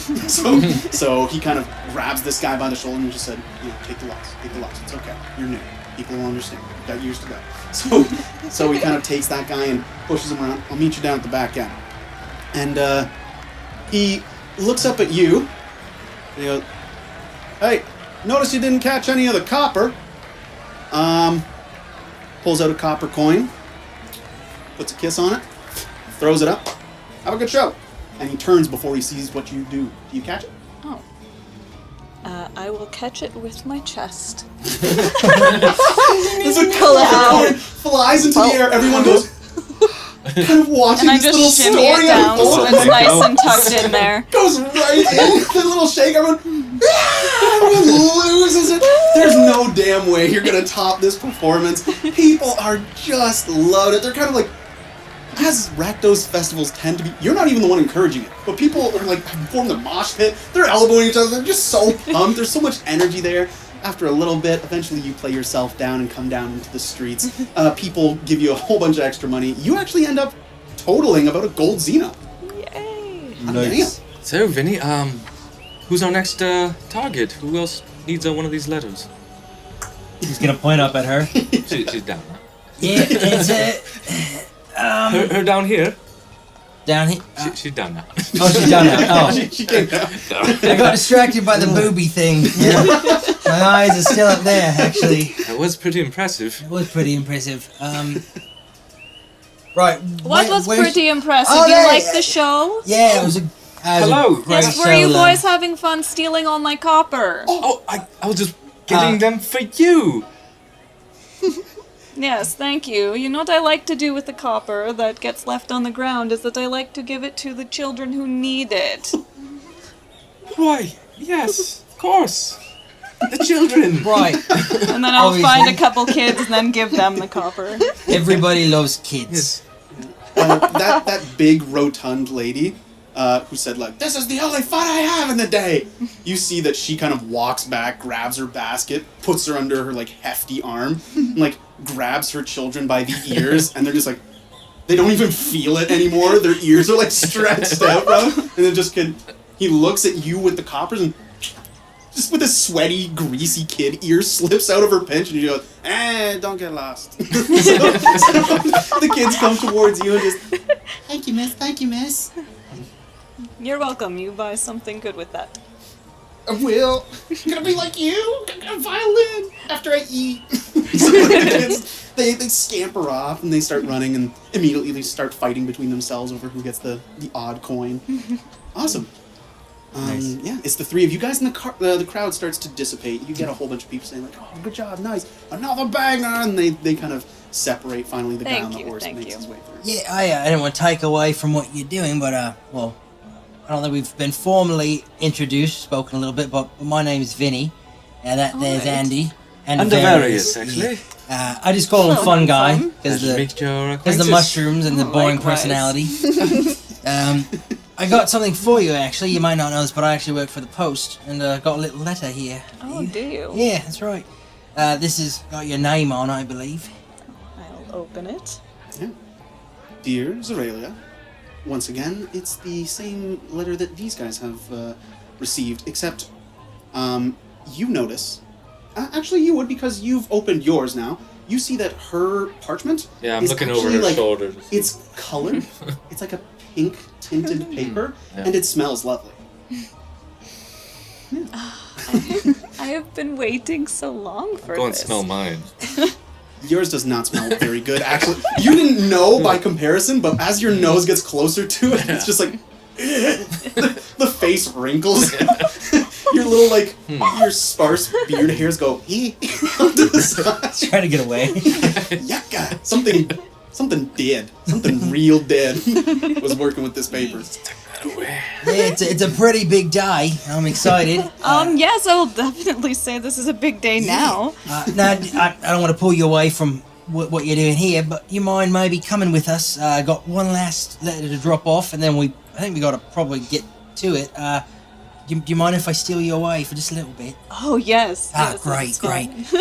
The letters are a summons. In the last line, it does have an obligation attached to it to present yourselves before the Council of the True Pact. Perfect. Okay.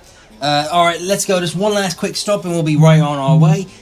Where would I find Tink or Talulu? Well, going down Wayport Base, it kind of goes into a T-junction with Edge Street. So you kind of hit Annabelle, and Annabelle just starts kind of turning on the spot, and the cart kind of starts adjusting itself, and slowly but surely, poor little Annabelle, it's a hot day.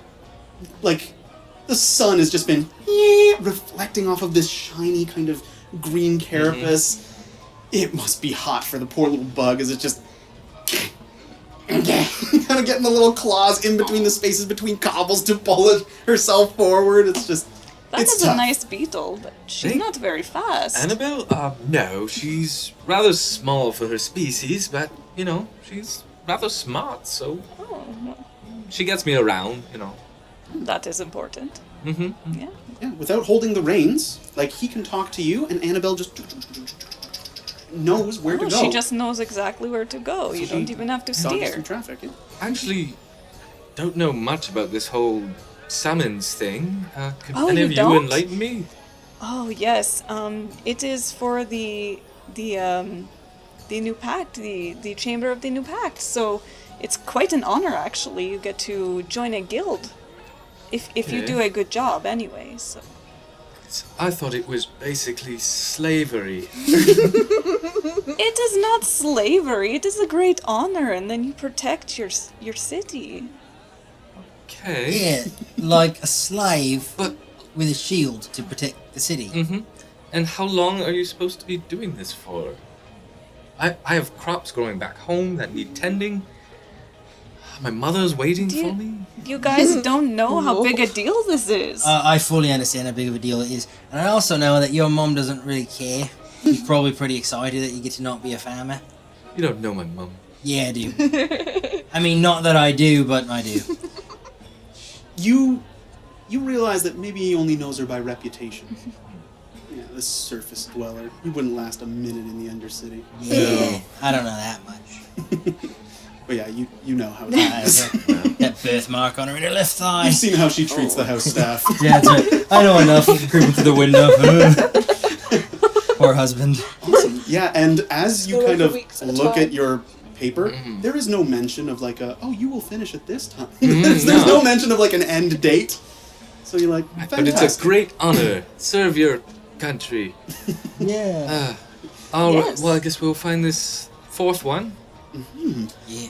And it's as you guys mention this fourth person as you're holding one unopened invitation that we jump out of the cart that you guys are all in, with Annabelle in, like, pulling you guys forward, down to Annabelle's final destination, which is to Edge Street, and then down and over onto these stone steps at first, and then the stone steps are kind of eaten into with overgrowth and the weeds that kind of push all of the slates aside. They haven't been well maintained, so it's closer to the top of the surface. Things are nice, and then the stone degrades to the point where it kind of breaks and it's more rubble held up by some kind of metal meshing.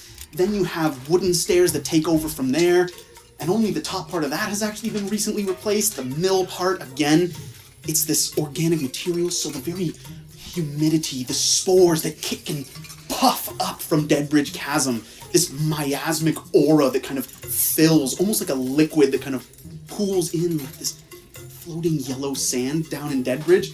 It starts eating away at the wood, it gives in, it's creaky, it's squishy, it squashes when you step on it the wrong way, and then it stops being wood. Then it just gets into big mushroom pads. And those are pretty good, because some of them are bouncy, and you could gonna bounce up the stairs. Other ones are slippery on top. And they have beads of humidity, so you almost slip and die all the time. But this is not your first rodeo. So you were climbing up, you are currently climbing up these stairs, but after a hard day of scavenging well, we're gonna see. You were in the upper layers of the Undercity. We'll see what you found. All right. Sticker. Were you following the blueprints that your granny gave you? All right, in that case, I am going to have you roll a survival check with advantage.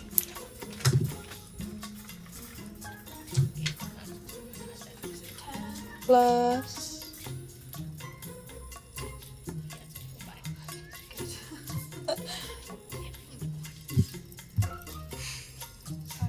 Okay, I got 11. 11. All right. Maybe intelligence check. Actually, well, it's a no. The intelligence part of it kind of provided the advantage to. She Yeah, it actually does wouldn't have to walk the route. that It the wouldn't map be like kind of points out. investigation. Yeah, so you kind of walk about through these areas, kind of squeezing yourself through kind of tubes and larger pipes that your body could kind of fit through. You take off your rig every once in a while to be able to kind of fit through, since some of these passageways have caved in or grown over or have creatures that are living in them. You kind of dip and dodge your way around. With that kind of survival check, you do eventually get to the location of interest, as pointed out on the map. It does eat up a whole lot of the day, though, to get there, and by the time you get there, you're covered in muck and grime and sludge, and at some point you picked out a stick that looked suspiciously like a finger that you threw away before you saw which was which. It's a good finger. That's a good... Oh, goodness. So no. you kind of plop yourself out of one of these tubes, land in a pile of muck, throw your rig on, God. and you are now in a kind of steam-filled fog covers the kind of lower couple feet of the chamber. There's this, is it steam piping that kind of goes through this area? Now, most of the piping is just normal, mundane material. Yeah. Some of the more in-depth mechanics of it are museum made. All right, I'm gonna have you do an investigation check. You are a scavenger. This isn't your first time coming across this, so I'm gonna give you a +2. You haven't actually ripped apart this stuff before, but a +2.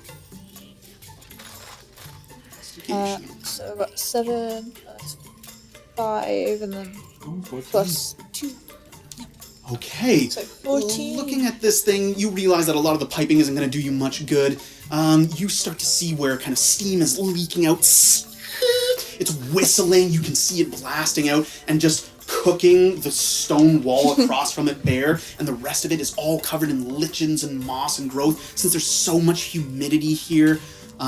So you're in this room, you're looking around at what's good, at what isn't. You're touching things that are super hot, things that you can work with. You realize that some of these valves can actually be twisted and turned to shut off the flow of water and steam so that you can get access to some of those components. I'm gonna have you do an athletics check, unless you can think of some goofy, innovative way to get these wheels either closed or shut off the flow of water.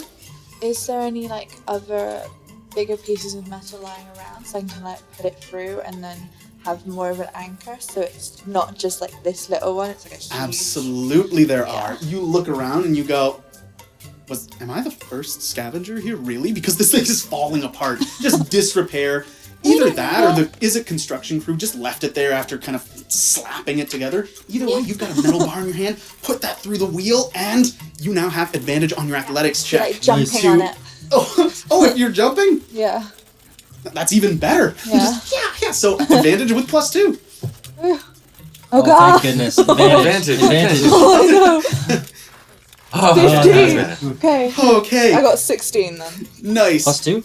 Yeah, because I got -1. Oh. So the +2 Thank just goodness. cancels it out. 15 was the one to beat. So you're standing on it going, "Bow, bow, bow," and it's kind of going up and down like you're jiggling back and forth. Your whole rig is just sparks are firing off you, and it's just you jump.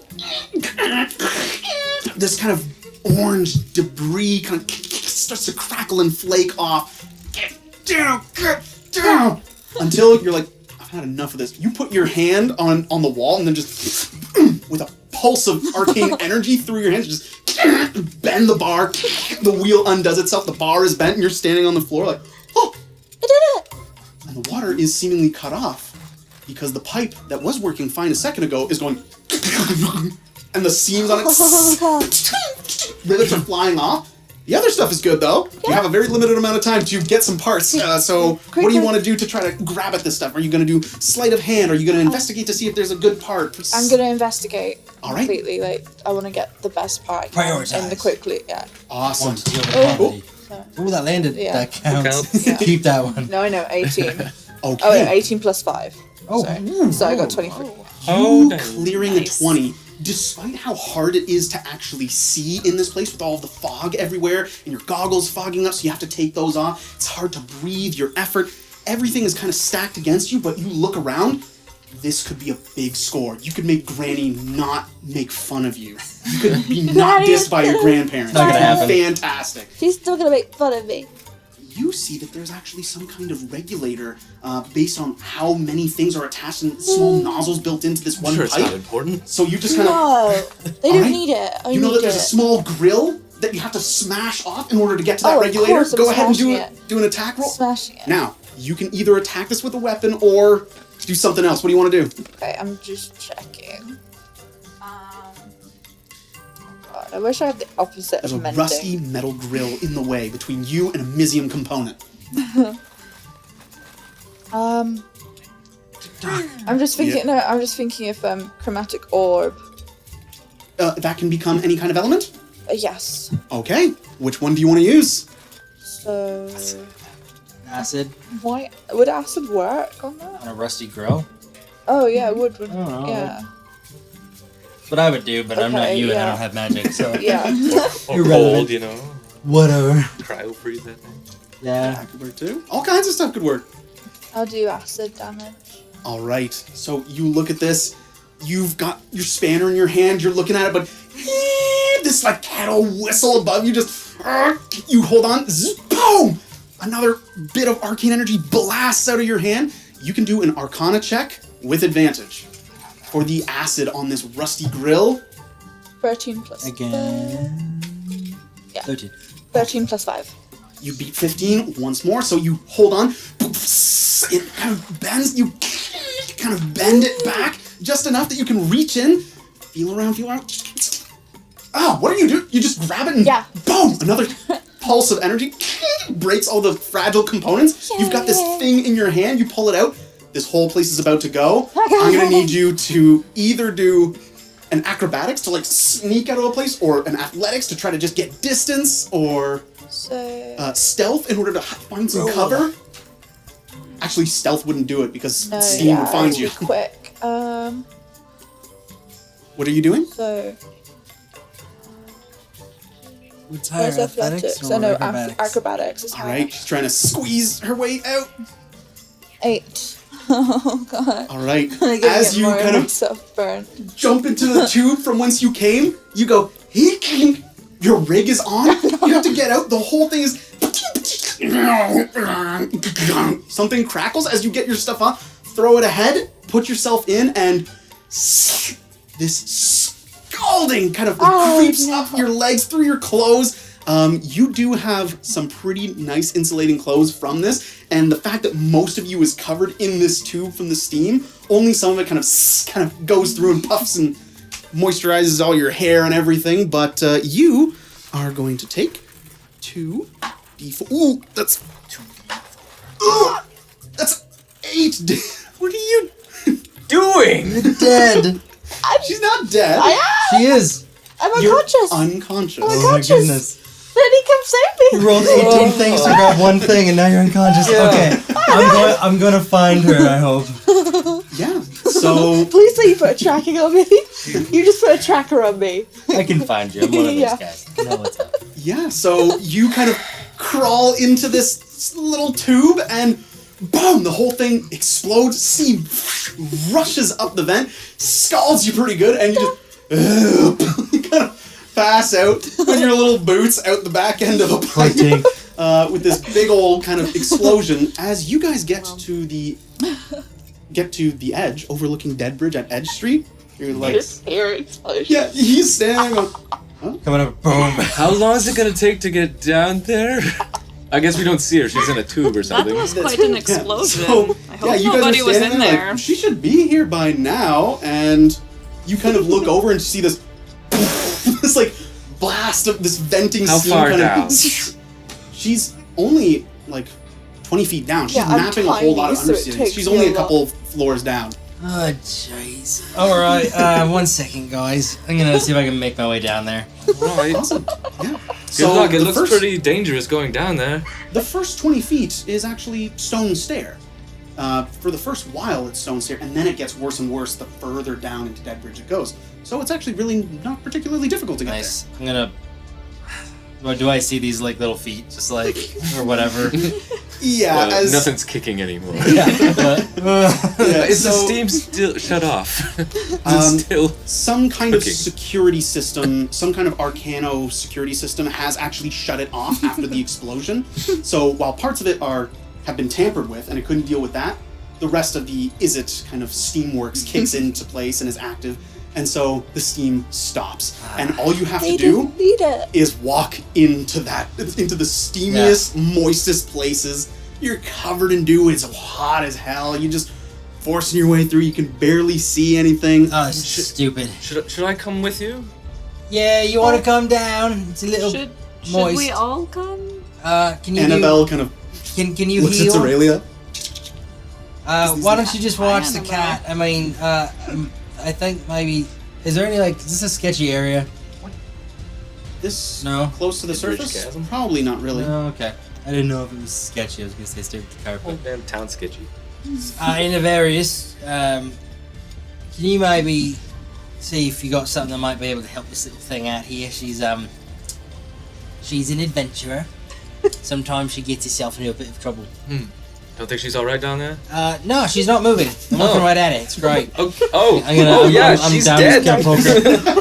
Well, she's not now. Oh, She's dead? She's not dead. wait, I've got something for her right here. Is she breathing? I touch her and cast Cure Wounds. Yeah, I think she's oh, yeah, There she's you breathing. go. Oh, yeah. I think There she's we go. okay. Okay. That's 10 hit points to you. Nice. Oh my goodness. So you guys were standing at Edge Street. Where is she? All the steam blasts out. Huh. You guys go down there. You kind of go in a little bit and you go, I see something's going on there. And Avera has a second opinion. So I grab her very moist head now and say a little something, and then little mushrooms start popping up from her head like hair as she's healed. And then they quickly fall off. Yeah. I'm gonna help her out. Hey, how's my it going? God. Oh, Betty! Oh my goodness. That wasn't that good. How many fingers am I holding up? You can do one of those. You're alright. And I'll Yeah. help her up. Yeah, you guys do some kind of strange birth. She comes out muck covered and wet. You just kind of pull her out of this tube, Yeah. like, here you go! Boom! down. She's good. She's clear. You, I thought we lost you to the moss back there. Hi. Who are you? Oh, sorry. How rude of me. I am Andovarius. Oh, hi, Pleasure Auntie. to meet you. And you are? I'm Tink. Tink. Tink. Tink. I like Tink. What were Call me you Tink. doing? I was. You Oh were my very god. nearly dead. I'm checking my pocket to see if the thing. Yeah. I've got the thing. I You still have it. It was okay. with your rig. You kind of threw it. Oh, cool. ahead, yeah. Awesome. So you my still rig have is the actually item. ahead of me. At least I saved what's important. Your grandma would be proud. Hold on to the rig and be like, oh my goodness, oh thank God. I was finding this. You risked your life for a little bit of junk. It's not junk. It's very important. It's very good and Probably I important to that piece of piping right there.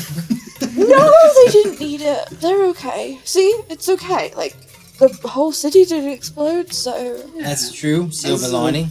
As she says that, you kind of look out there, and a bunch of things that were alive in like their little burrows just like are Ooh. instantly like flash cooked and just Yeah. drop out of the ceiling. There are like That's- all kinds of little creatures almost raining down from the tunnel. You're like, okay. Nice. Well- maybe you can heal those creatures too. Yeah, let's not. Oh, You, Or I just look away. yeah, as you're looking at all of these freshly cooked pieces of meat, you can Maybe hear that is not our just the dinner. pipes groaning. Oh goodness! You can hear Let's go. things are like chittering, buzzing, flapping around. Oh, here they come. Let's go. Here- Come here on, they come on, come on. Hey, hey. Let's go. Yeah. Oh God! They're all food now. Oh Yeah. God! Oh God! Let's try not being. And as we're running up the stairs, I'll be like, so if you're willing to risk your life for some trash, then I got good news for you. You can do it regularly. And I'll hand her the What? letter. Oh my God! You don't even know what it is yet. You're like a kid at Christmas. Open the box. Super like I've always damp, wanted a letter. the wax Just is all seeing the running. seal. It's got your name on it, everything. Just seeing the seal and my name on it would be like enough to be like, oh my God! Oh my God! Oh my God! Is it it? Is it it? Probably Is it tax it? evasion or something. Well, Tallulah, as you kind of rip it open and look at it, despite the fact that all of the stuff is like bleeding in and it's all like damp as he pulls it out of his pocket as you guys leave the mist, you have a feeling you can kind of make out what it is. Oh my God! You've finally been selected. You're going to be part of a group that is going to be forced to hang out with you. Oh yes! Yes! Friends. Yeah. See, she knows how important this is. That's right. I think he's the only one that doesn't quite get it. What? You don't want this? Got it. I just He doesn't understand he yet. was just really wasn't wanting to do this right away. I thought I'd have a few more years left. You know. He's a farmer. Yeah, farmers Oh. don't quite get it. Ah, Stinky farmer. Yeah. What do you farm? mushrooms. Okay. Oh. Yeah. Mushroom farming? He's not a real farmer. Adventuring. I know it's easily mushroom farming. No, It's a peaceful life that I don't think it is. just suits me. I'm sorry. Peaceful life. Okay. I can't really see her face. I'll Oh, cast yeah. prestidigitation on her to kind of clean up her face so I can God. see what she The looks afro like. they have. Yeah, Yeah, she just did afro. like a mud golem with frizzy red hair. Almost like a weird I'm a troll mud doll. golem. Until I'm a you mud start golem. They don't know what I am. I wasn't quite sure what you were, but that's... Oh, okay. Hi, You're- I'm Tink. Hi, I'm Aurelia. I'm. Actually, I don't know what I am. I'm just little. You're a That's halfling. what I am. Yeah. Basically, you're just very Some good. people say halfling. Some people say weird creature. Yeah. Oh, people say that about me too. People are You're dicks. so pretty though. Like I just look at myself and be like, oh God. Look, I'm sure once you get covered. all cleaned up, you're very pretty too. And you got lots of time to get yourself clean because Yeah. we got a bit of a trip. You won't be driving, so you can get yourself Oh, tied good. up on the way. Yeah?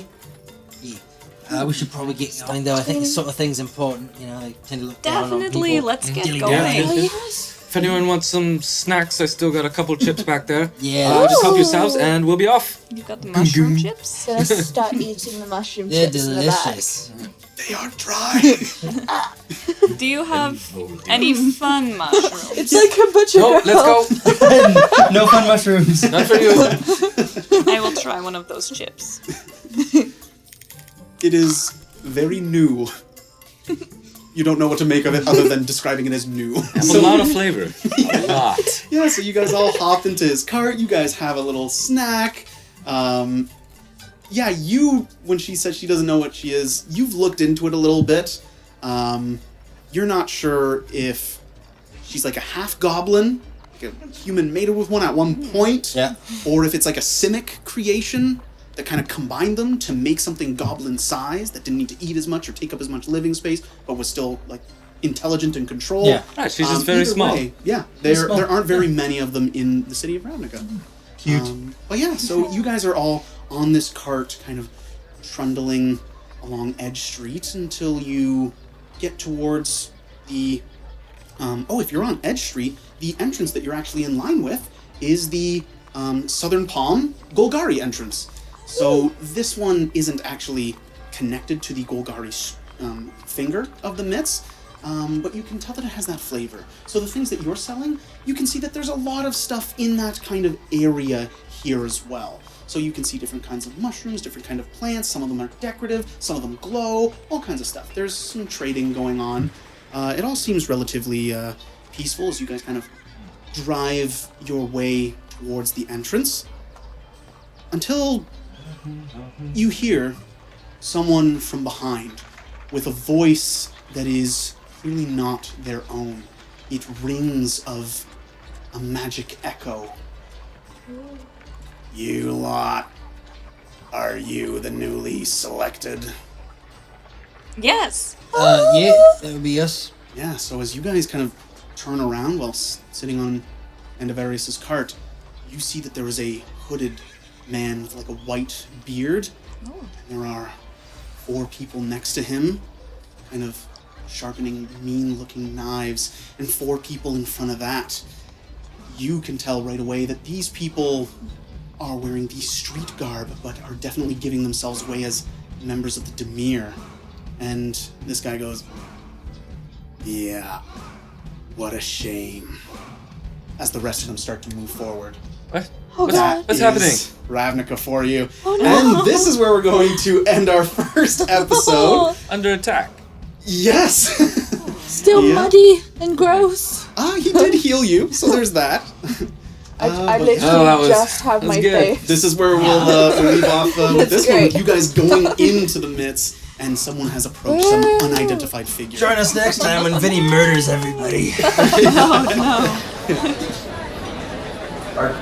What are you still doing here? We're closing up. You gotta get gone. I can resume again next time. I'll be on the lookout for you.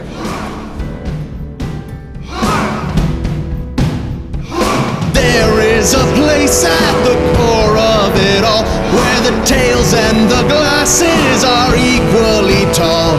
The chances you've heard one he hasn't are slim. Welcome to